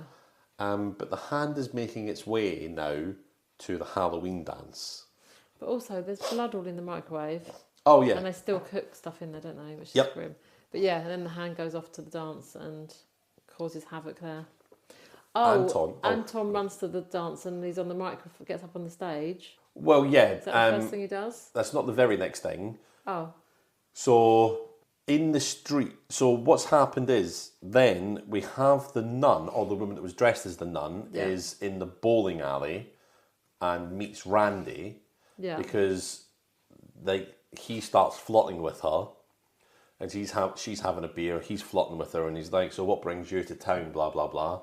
And she's like, well, it's a long story. And he goes, hey, try me. And she tells him everything about how she's she's part of a secret group that are chasing down this hand that possesses people, etc., etc. And Randy's like, oh, that's so weird. My neighbour Anton was telling me about how his hand's doing stuff that he doesn't want to do. Yeah. And she's like, oh, right, tell me where. So they turn up to the house just as Anton, Mick and Nub are getting into Randy's truck to drive to the high school. Yeah. And, excuse me, she goes to stop them, but they hit her with Randy's truck and drive off. And I thought, oh my God, is she dead? But no, she wasn't dead. She was fine. Now, they go to the dance. At the dance, there are two of Randy's friends who get killed by the hand. In their car. Again, just random deaths. Fine, not a problem. Yeah. And that's when we get to the dance. How does the hand kill them? I can't remember. Strangulation. Yeah, well... They're getting it on, aren't they? Yeah, they're getting it on. And it was like that. It was like that scene in... Like I said to you, that scene in Total Recall where he's got his two hands on one boob each. He's holding a boot and his head is down below. Yeah. And then all of a sudden... The third hand comes up. But then it comes up and gets around her neck, and then she starts screaming. She gets strangled, and then it cuts away in the car where he gets pulled back into the car by the hand. Yeah. And you don't see how he dies, but there's just like a splatter of blood. Yeah. And that's it. Anton, Mick and Nub turn up in the car. They park up next to that car, but by that time the hand's already gone. And that's when they go into the school. And we are greeted in this school by the Offspring, the band The Offspring of Pretty Fly for a White Guy. Yeah. They are playing Yeah. in a random high school for their Halloween party. Yeah. I can only imagine how much that cost at the height of their fame. Well, this had quite a big budget, this movie, didn't it? Yeah, Was well, it was like 25 million, 25 million. Which is a lot for the movies we watch. That's a big budget. It is a big budget Some of them for got the like £2,000. Yeah. It's like If £2,000 to make this movie. Some when people say it's a shoestring budget, I think a lot of the movies we watch are literally put together with a shoestring. The first movie we reviewed was a really low budget, wasn't it? That was yeah, only it was. Like It was like 35 grand. Yeah, it was if I remember nothing, right. yeah. £35,000, and they had Julian Sands, Toya Wilcox. Which is nothing to make a movie, is it? Yeah, it's absolutely nothing. And No wonder it was shit. well, when I spoke to the director of the film, this is mad, right? The director of the movie messaged us afterwards, like going, "Oh, thank you so much for picking our movie to talk about on your first episode, etc." And I thought, "Oh my God, what did we say? Did we say anything bad?" But they were really good sport about it, and they were like, "Yeah, we had absolute zero budget." And they filmed it in something stupid like a week, didn't they? Filmed it in like a week. Yeah. Man, and it's just like so little money, just a massive quick turnaround. Yeah. And I feel bad because like that was just over a year ago that I was talking to, and a handful of messages on social media that we went back and forth, and I really think, why have I not decided to? Why have we not spoken to that guy more? Yeah. Why have we not? That's a director of bad movies. Yeah. Who's like, but also at the time, he was like, "Oh yeah, we worked with Julian Sands," and of course that was just at the time because we released that episode. Yeah. Because we'd recorded that episode about a good month, 2 months before we released it, because we were doing a load up front, and literally we released the episode, and just as, not even realising it, just as news of Julian Sands having gone missing hiking in the hills of California had broken as well. So it was like, and it was like, oh, saying how, it's awful news and all that kind of thing. And talking to the director about it, I was like, oh God, it's like, this is just insane. I couldn't believe our first episode and the director of the movie was talking to us. Yeah, I know. And then, mad thing as well, I remember telling you this, but the director of Carousel liked our, the episode release tweet of us doing Carousel on the episode as well. I was like, this is insane. Yeah. Insane. Anyway, that's a little bit of news that happened. If we could get the director of Snakes on a Plane, I'd die a happy lady. What if we could get you an interview with the director of Snakes on a Plane, however, it was on a plane with snakes? I'd do it. they were fine in the movie. Is Samuel L. Jackson going to be there? Yeah, of course. Forget it then, I'm there. You're safe. I'm safe. You're safe. Absolutely you are. There's nothing that man can't protect me from. If he can protect them from snakes on a plane. But then you're sitting on the plane and you're like, oh, I really need a wee. And you've got to go to the bathroom. Oh, no. Oh, see? I think I'll be sitting on that toilet. Then I could just be sat in my seat and one could crawl up my dress like that woman. And that's it. Yeah. That's it. So you just don't know. Nope. And then you've got a third hand situation.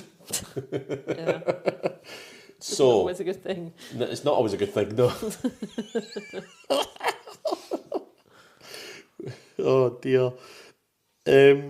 So we got the Offspring playing. They're funnily enough, the Offspring are playing a Ramones song, not one of their own. Very strange. But while they're playing, we can see that the hand is slowly locking the doors of the hall. But Anton gets up on the stage and is like, "Hey, everybody, you got to leave. There's a hand. It's going to kill you, etc., etc." And everyone's like, "What?"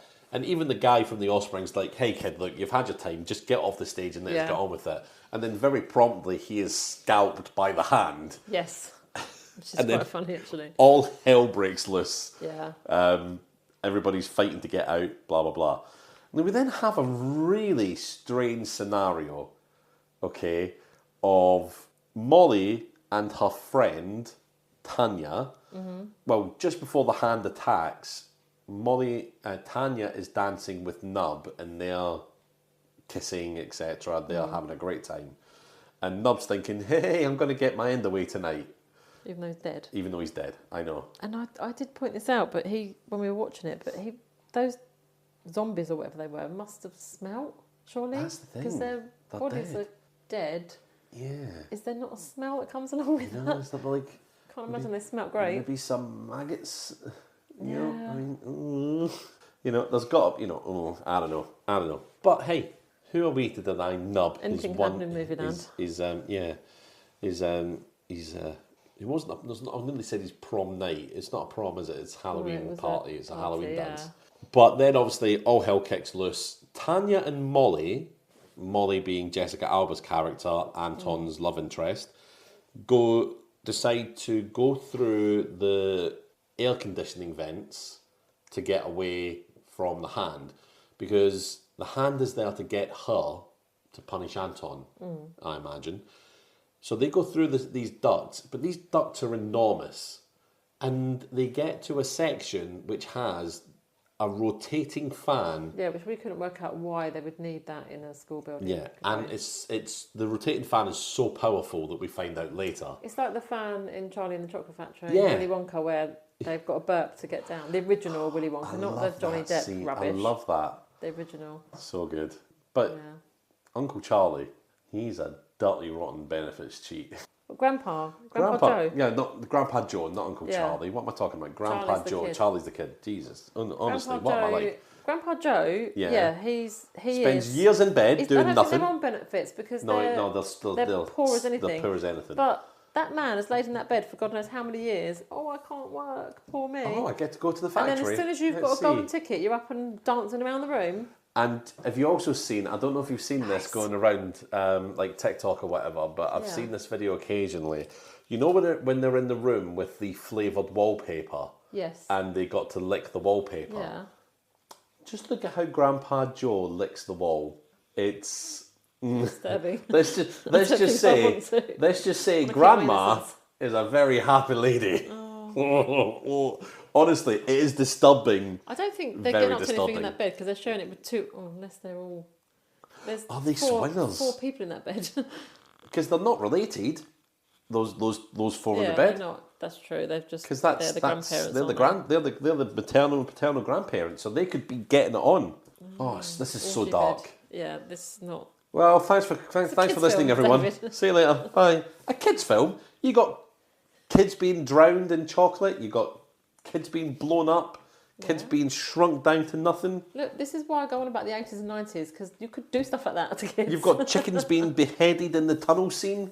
Yes, but we were allowed to watch things like this when we were younger. And now everyone's just like, oh, you can't, everyone's got to be so protected from stuff. We got in cars with no car seats. Boomer. We got in cars with no car seats. I know, yeah. Pram on the back seat. That was it. Doesn't mean it was right. No, I know. And there were less cars around, to be fair. There were less cars, yeah. It was a great time. Yeah. You'll never convince me that my childhood wasn't great because we had the best of times because our parents were just on the right side of give a fuck. They were just like, yeah, we care about our kids, but let them go and play in the mud and we kind of like not having to deal with them for a bit. Yeah. Honestly, it was like... You're going out for the whole day? Great. See ya. I mean, going back another generation, my mum's generation, my mum's got a huge family. Aye. So my nan had a lot of children. So they would just go out and play. Aye. Like, all day. They can tell you stories about stuff that happened. Yeah, and you're like, I don't think that's what... There was loads of creepy old men that tried to get the girls into their vans and stuff and into their houses and things like that. And you're like... You should not have been out on your own. Yeah. And how did you get away with not getting attacked at any point? Because all these stories they come out with, you're like, Yeah, I think. pretty sure that if that you'd was a have local done pervert. that, if you'd done that, I wouldn't be here. Like it was, Yeah. it was, there's like, so don't get me wrong, it wasn't safe for time, but it was just like, it'd be all right. And they were like nothing terrible ever happened to any of them, but it was like they were just. My grandparents wouldn't have known where they were. Yeah. They would have just been out all day, come back when they're hungry. Yep. And you just think, you'd never do that with your kids now. Yeah. I live opposite a park. And I go over to the park with my kids. Yeah. I mean, Brody's 10, he's 11 this year. He's allowed to go over there with a friend if they've got a phone. And literally, you cross the road and you're in the park. But, yeah, I mean, my dad went to school... Him and his brother used to get on the bus together at 5 and 6 years old. Get on the bus together and go to school together. When I was like 6 or 7 years old, there was a building site next to our house, and that was our playground. Yeah. You know? So dangerous. Yeah. I remember sitting up on top. It was like 4 stories. I remember sitting on top of the scaffolding, 4 stories up. You know, having climbed our way up the ladders up there. You know, I mean, it was so much more luck than judgment back then. Yeah, it was. I mean, one false move and I'd have been a street pancake. You know, but yeah. Nowadays, it's all there's too many fences and too many security guards to let kids be kids. Yeah. Boomers. Anyway, we have to, at some point in every episode, get back to our childhoods. I know. And how great they were. So we've done that now. Let's move We've on. done it now. Let's move on. Yeah, we've got a really sort of convoluted thing. Is Tanya and Molly and Tanya, because Tanya, we've just met her, have to get down out of the ducts through this fan. So Molly takes off Tanya's shoe and jams it. Wedges it in Yeah. so that it's, so that the fan stops. So, I don't know what I've done to my eye, but it's really itchy. It's really itchy. Ow. Anyway, Molly, for some reason, also has a whip. So she ties the whip up. Oh, maybe it's part of Tanya's costume. So she ties the whip up and she lowers herself down through the fan. Yeah, because they look down and Tanya goes, "Oh, it's a big drop. I don't want to drop all that way." Yeah. And Molly's kind of like, "Oh, come on, you wimp."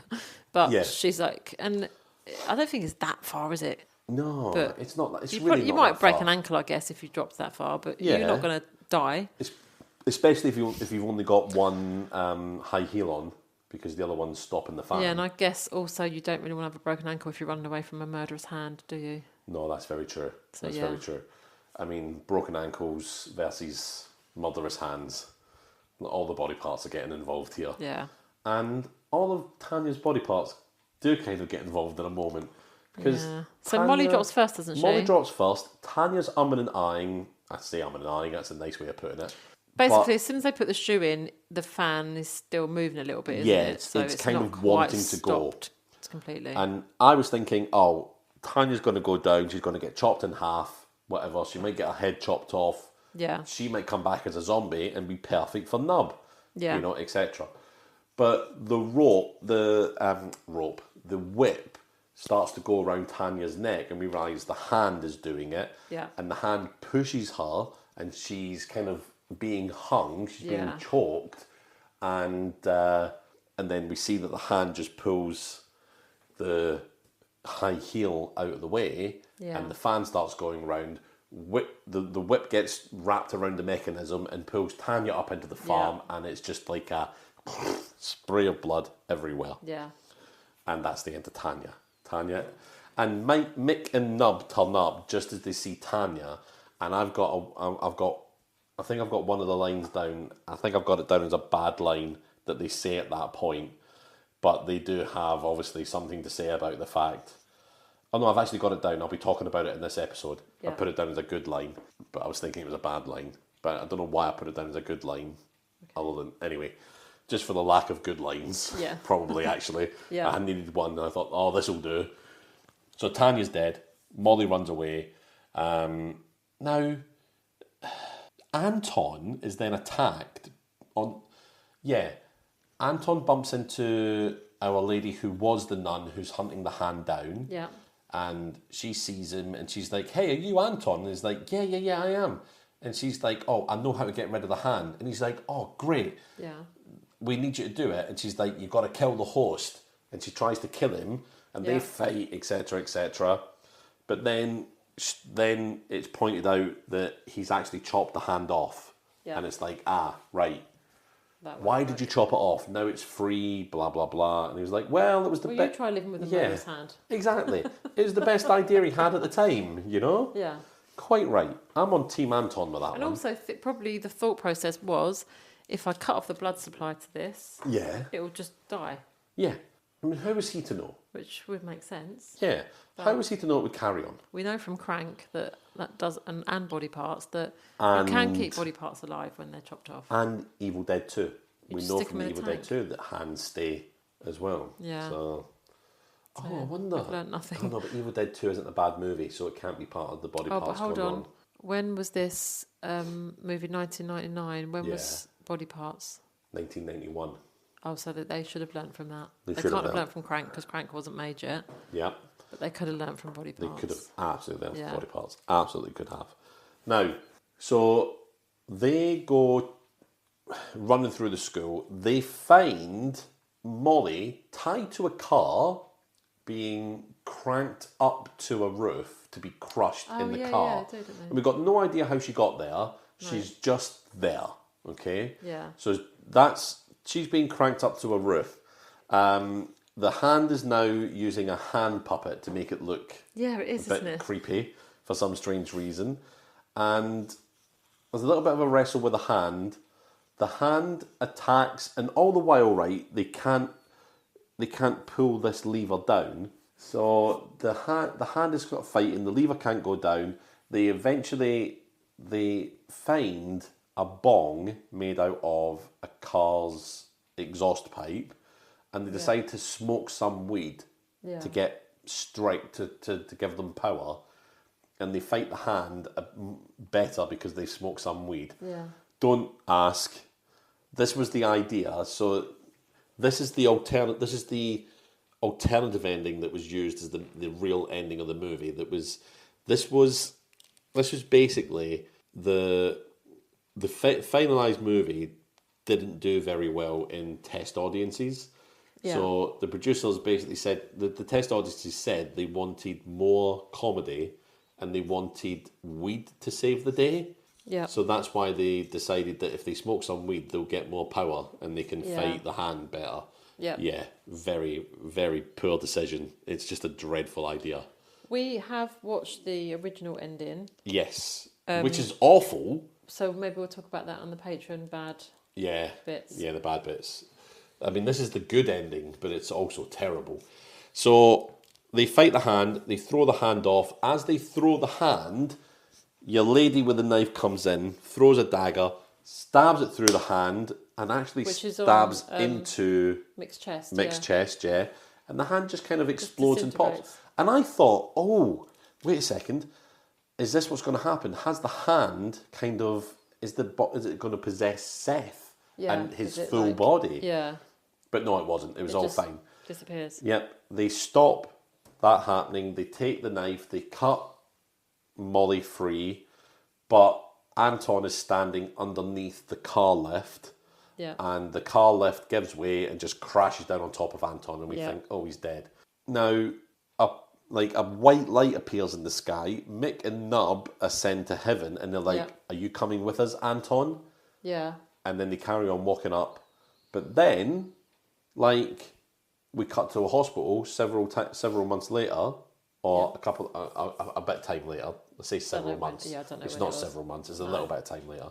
I don't know why I said several months. And we see Anton in a full body cast with Molly over him, and she's writing on his cast like "I love you" kind of thing. Yeah. And she fell in love very quickly. Oh, she really does. I think she's going to love him after that. Well, especially now that the hand's gone. Yeah, he did love about him. I think it is. I think, it's going to be a very empty relationship after. He's in a full body cast. Yeah.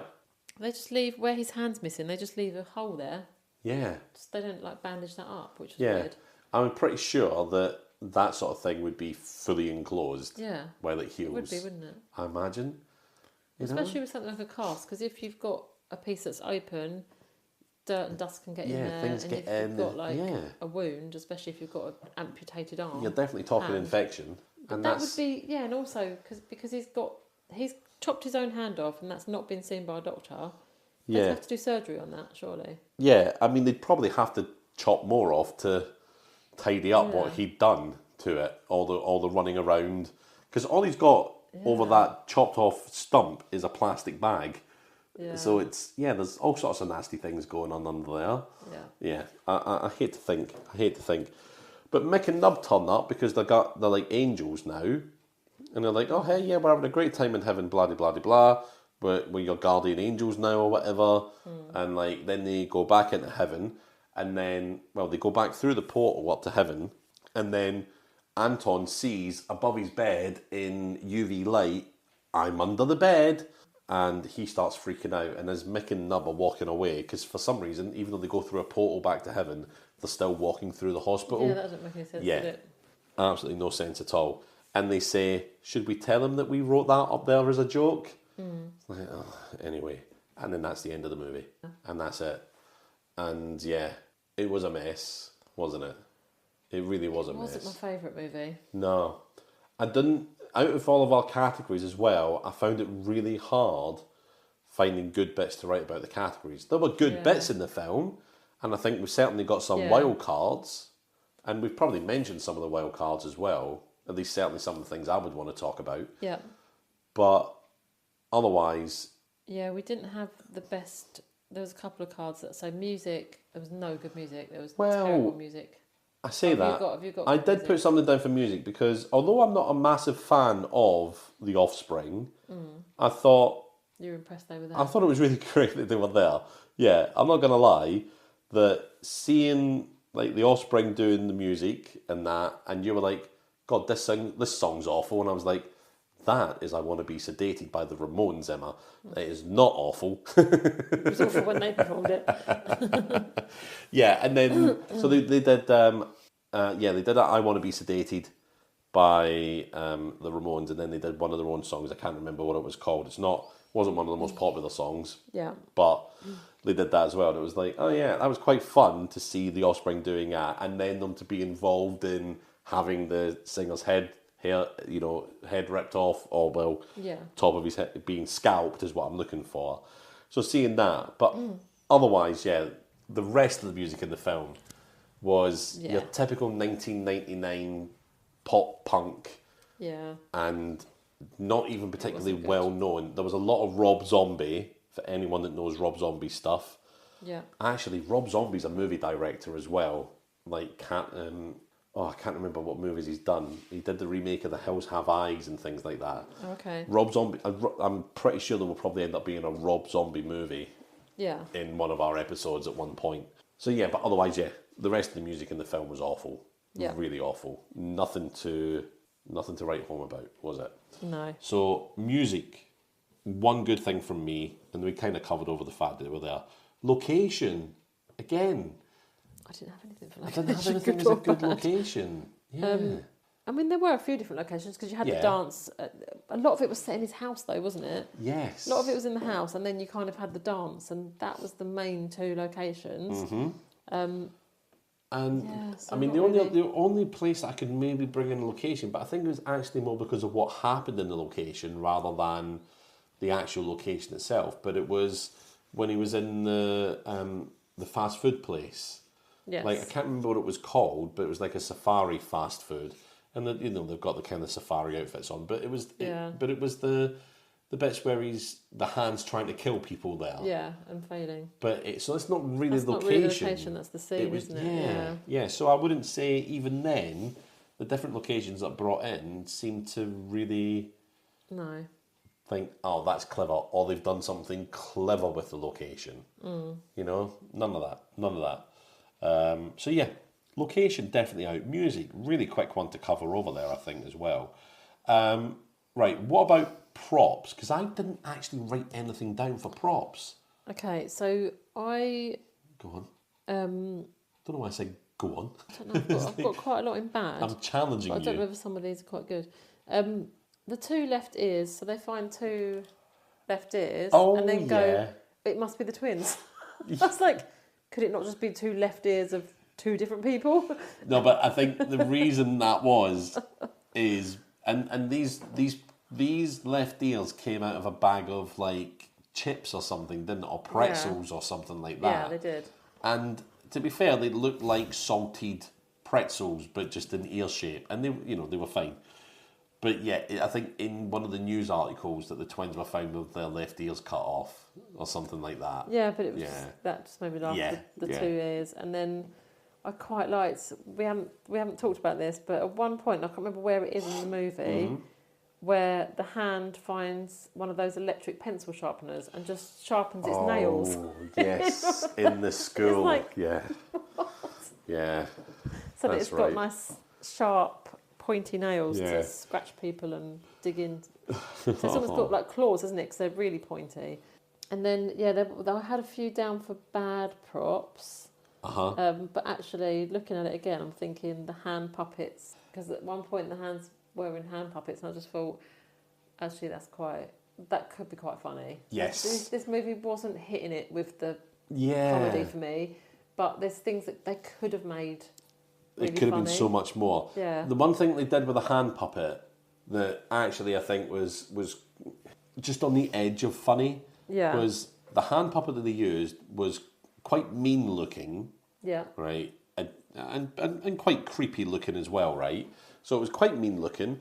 And then at the end of the film, when they smoke this weed and they blow weed into the hand puppet, the smoke into the hand puppet to get the hand stoned. Again, how does that happen? Don't know. But then when you see the face of the hand puppet again, the face has changed and it looks stoned. Oh, okay, yeah. And I thought, okay, that's a little quite- bit funny. yeah. I mean, it's not hilarious, not But laugh it's a out nice loud, little but it was touch, like, yeah. oh, okay. So yeah, maybe I could add that as my good prop Yeah. there, because that was quite a good bit. Okay. But other than that, Yeah. I've got a. It's the same prop, just different versions of it that I've got down as a bad prop. Yeah. As well through it. So did you have any good props? No, apart from the puppet, that's it. Oh, okay. Yeah. Yeah, there wasn't a lot of good stuff for me to pull out for our categories. Now, what about then special effects? Special effects, I actually thought that they did Nub's severed head really well. Yeah, so okay. he was talking quite a lot when his head had been chopped off. Yes. There was little scenes of him, his head was sat on a table or it was sat on a chair and he was talking or he was throwing the cheese balls at it and he was trying to catch them in his mouth and stuff. I thought they did that quite well. And even when they did the skewer in the neck and tried to put his head back on and stuff, and then he had the big gash obviously where it had been joined. I thought they made that look quite agreed. good, to be fair. So I thought those special effects were good. Did you have anything different? I do, but just to add on to what you were saying there, there were a lot of scenes where the head was saying things, and sometimes, as you're right, it was on like a countertop. Yeah. And obviously, there's just a hole then, and the head's through the hole, blah blah blah. But there were times where he was on the sofa and that, where laying on its side, wasn't it? laying on its side, and I mean, clearly, then that's. It's not actually there. The guy's not in the sofa doing that. Yeah. It was some of it was really well done, and for 1999. I mean, for a budget of 25 million as well. Yeah, it was 1999. Yeah. So when you watch things like Back to the Future, things like that, Aye. That was 90s, wasn't it? Yeah. That looks shocking now, like the car that flies in the sky and stuff. The special effects look shocking. So I mean, it was quite well done for the time. 1994, we had things like Jurassic Park and that looking I guess so. And that looking amazing, yeah. and Terminator 2. But all these films cost way north of 25 million. Yeah. And they were before 1999 as well. So for 25 million at that time, when those effects probably cost a lot more. Yeah. But then I suppose things might cost a lot more, but the technology should be better by 1999. Yeah. But even still, for that budget, there are higher budget movies where the effects look worse in that same time frame. So I take your point absolutely right. So that was good. But do you want to know what my favourite special effects was? Yes. It was the hand in the microwave. Oh, was it? Okay. I thought it was brilliant. It was so good because I mean it was disgusting and it was gore, but this is this is a body horror movie, so you want to see it. There has to be gore, and the hand's in the microwave and it's all bubbly, and then blood or stuff starts spurting from breaks in its fingertips and all that sort of thing, and then it kind of explodes in there as well, and there's blood everywhere inside the microwave. I thought it was great. I thought it was really fantastic. And again, the hand in its own right, after it's chopped off, has a lot of character. So is it a prop or is it a character? That's like the age-old question of Robert and Rubber, isn't it? Is that a prop or is it a character? Yeah. I just don't know, Emma. And I don't feel qualified. I don't feel qualified enough to say. I feel like the hand's more of a character because it's a human hand. Yeah. Whereas Rubber is an inanimate object naturally. Mm-hmm. Whereas a hand is a living thing when it's attached to somebody normally. I don't know. I'm just, I really don't know. Now, what about then lines? Good lines. I didn't write much down, to be fair. I did quite like it when the cops turned up and he was knitting and he said, arrest me. And the cop said, okay, just drop the knitting needles. I don't know, I just thought it was quite good because, and then obviously he couldn't because he was like, oh, I need to keep the hands busy. But I just thought, I bet there's never been a time when someone's arrested somebody and they've had to say, drop the knitting needles. So that tickled me a little bit. But I didn't write anything else down. Nothing jumped out at me to be like, oh, that was good. Yeah. Did you have anything? So the one I put down, I was originally going to put it down as a bad line, and I was like, look, I cannot go into this episode without at least a good line written down, because normally we've got a plethora of lines from movies that, Yeah, you lines know, is normally a good one. it normally is. And the only one I can think of is when Mick and Nub turn up to the ventilation shaft and Tanya has just been obliterated by it. Like, they get there and Mick's like, oh man, Yeah. like, oh, I can't believe it. I was having such a nice time with her or whatever. Yeah, even though he's dead. Yeah. And they go to walk away, and but Mick is there and he's like, whoa, I'm not going through all this, Tanya. I was because she's splattered all over the place. He's like, oh, I'm not going through all the her. Yeah. So they go back through the vent, and then he also, as Nub, sorry, is all kind of like real like, oh man, but we really had a connection or whatever he was saying, and then Mick goes, well, we can go back if you want a piece. Yeah. So I was like, oh, but also I was like, it's not the worst line I heard. And that was quite funny, Yeah. you know. But even still, I'm really scraping at the bottom of the barrel to get a decent line out of this. Yeah. Yeah, I did also have written down when the hand gets stabbed and it just disintegrates or explodes or whatever it does. I've written him down as Scott because he's Scott in Austin Powers, but he's not Scott in this. He is Mick in this. Mick just kind of looks down his chest and goes, "That's it."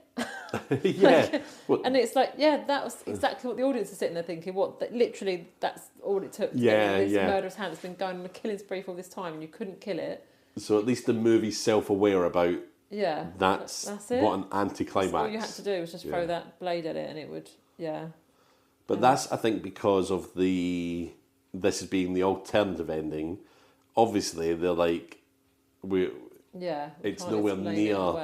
The other ending's got a whole thing that goes on. Yes, the other ending is more what you'd expect if something's cursed or... Yeah. Like, we've watched movies before, haven't we, where there's been, like, a curse on something and there's this whole ritual to get rid of it.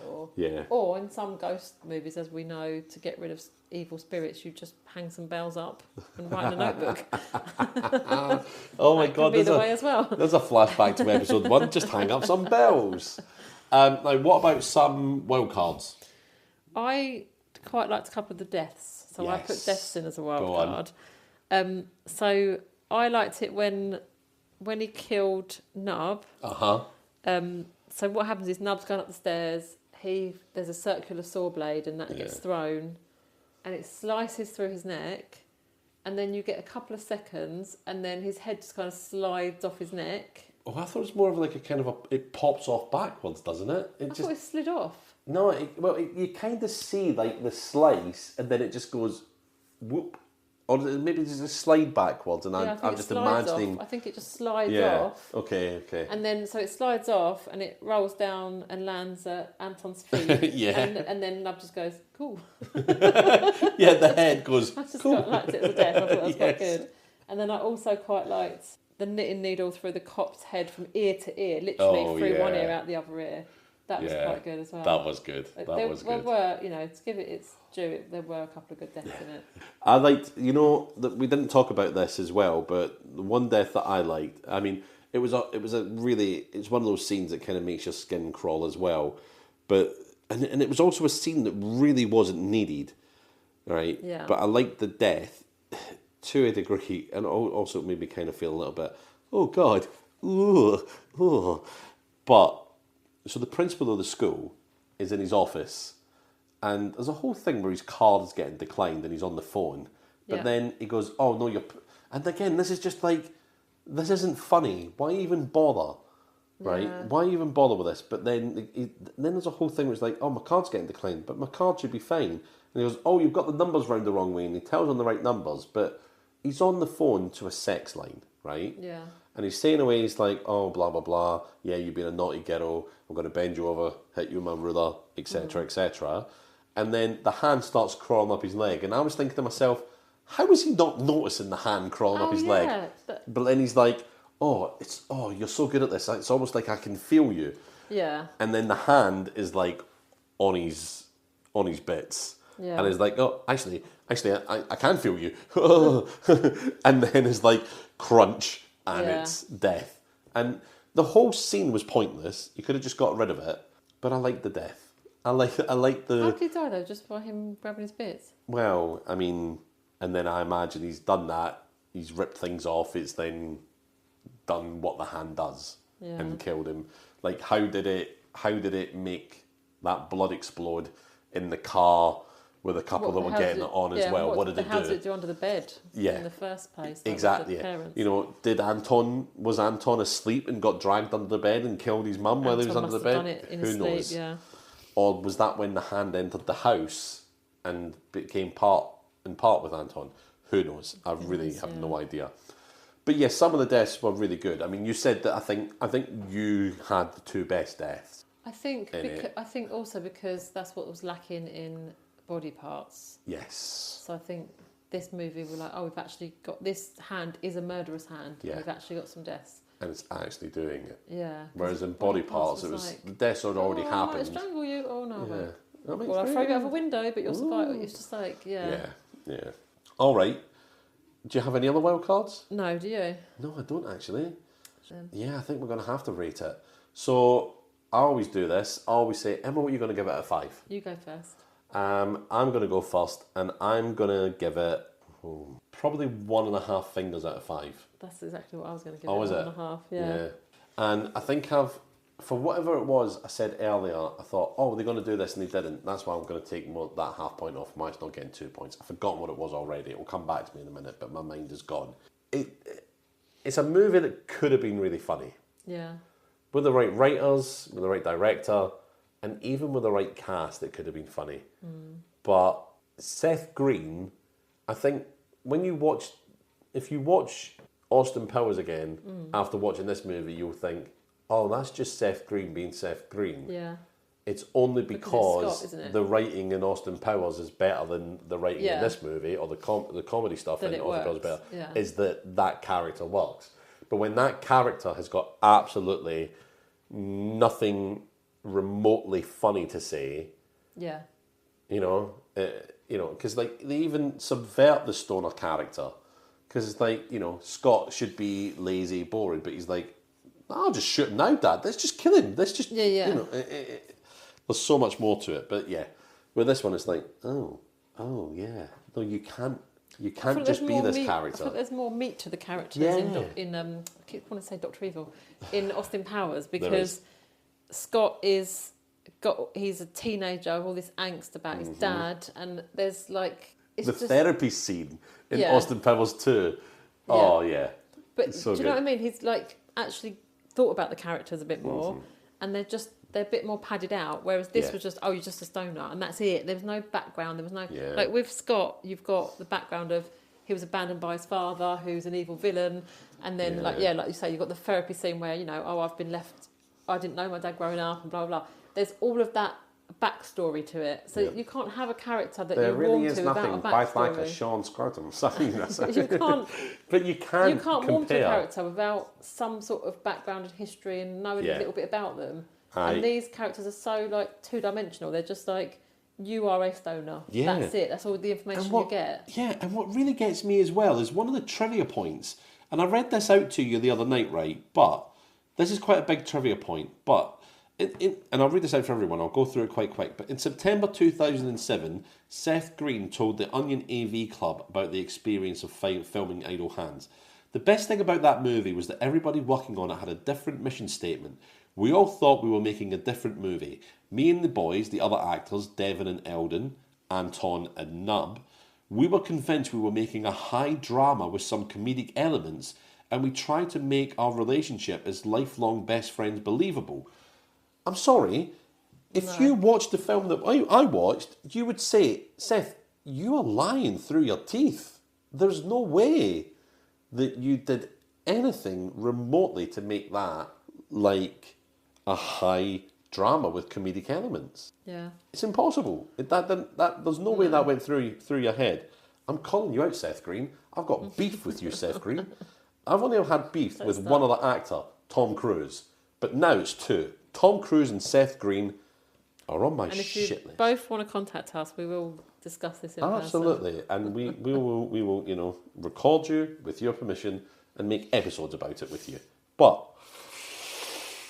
it made me so cross, that comment. It's just, I don't know. That didn't happen from any of them. There was just no, there was no sort of substance to any of it. It was just kind of, it was like it was written by, a kid for a school project. It's literally like, let's not flesh out any of these characters. Let's just be, right, you're stoners, you're the parents, and there's nothing more to the characters. Imagine reading a book and you get no description or no backstory of a character. You just know, okay, this guy's name is Boris and he works in a factory. And you're like, great, I know loads about Boris now. I can really build a picture in my mind. That's what you need in movies as well, don't you? You need to know, okay, where's this person coming from? What's their story?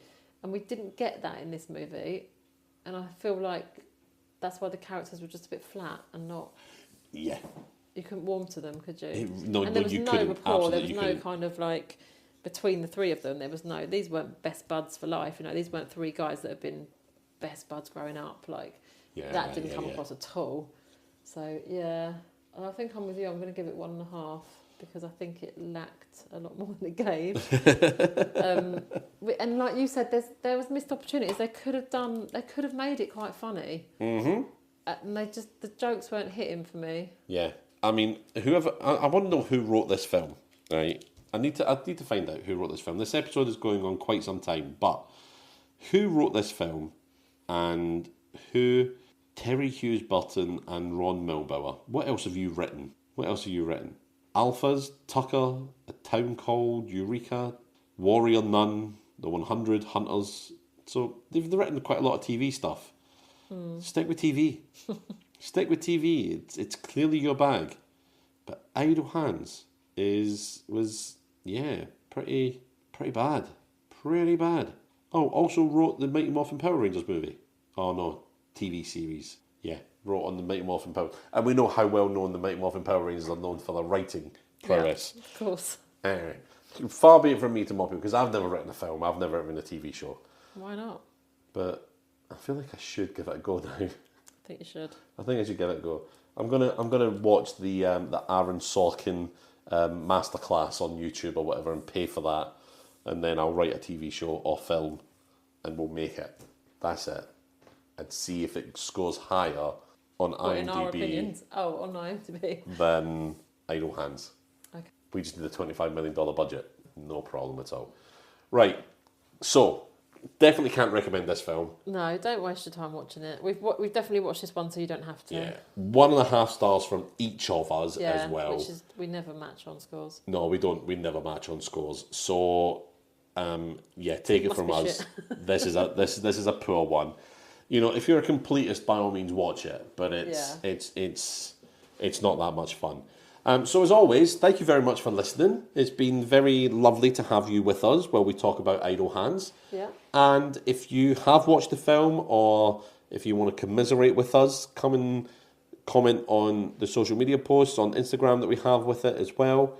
And we'll hopefully see you there. And if you want to find out about the bad stuff of Idle Hands, which we kind of have already talked about a little bit, not too much.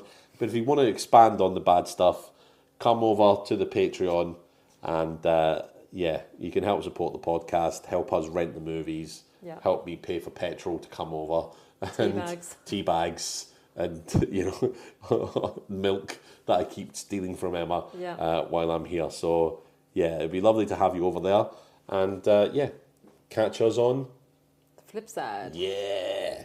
Bye, everyone. Bye.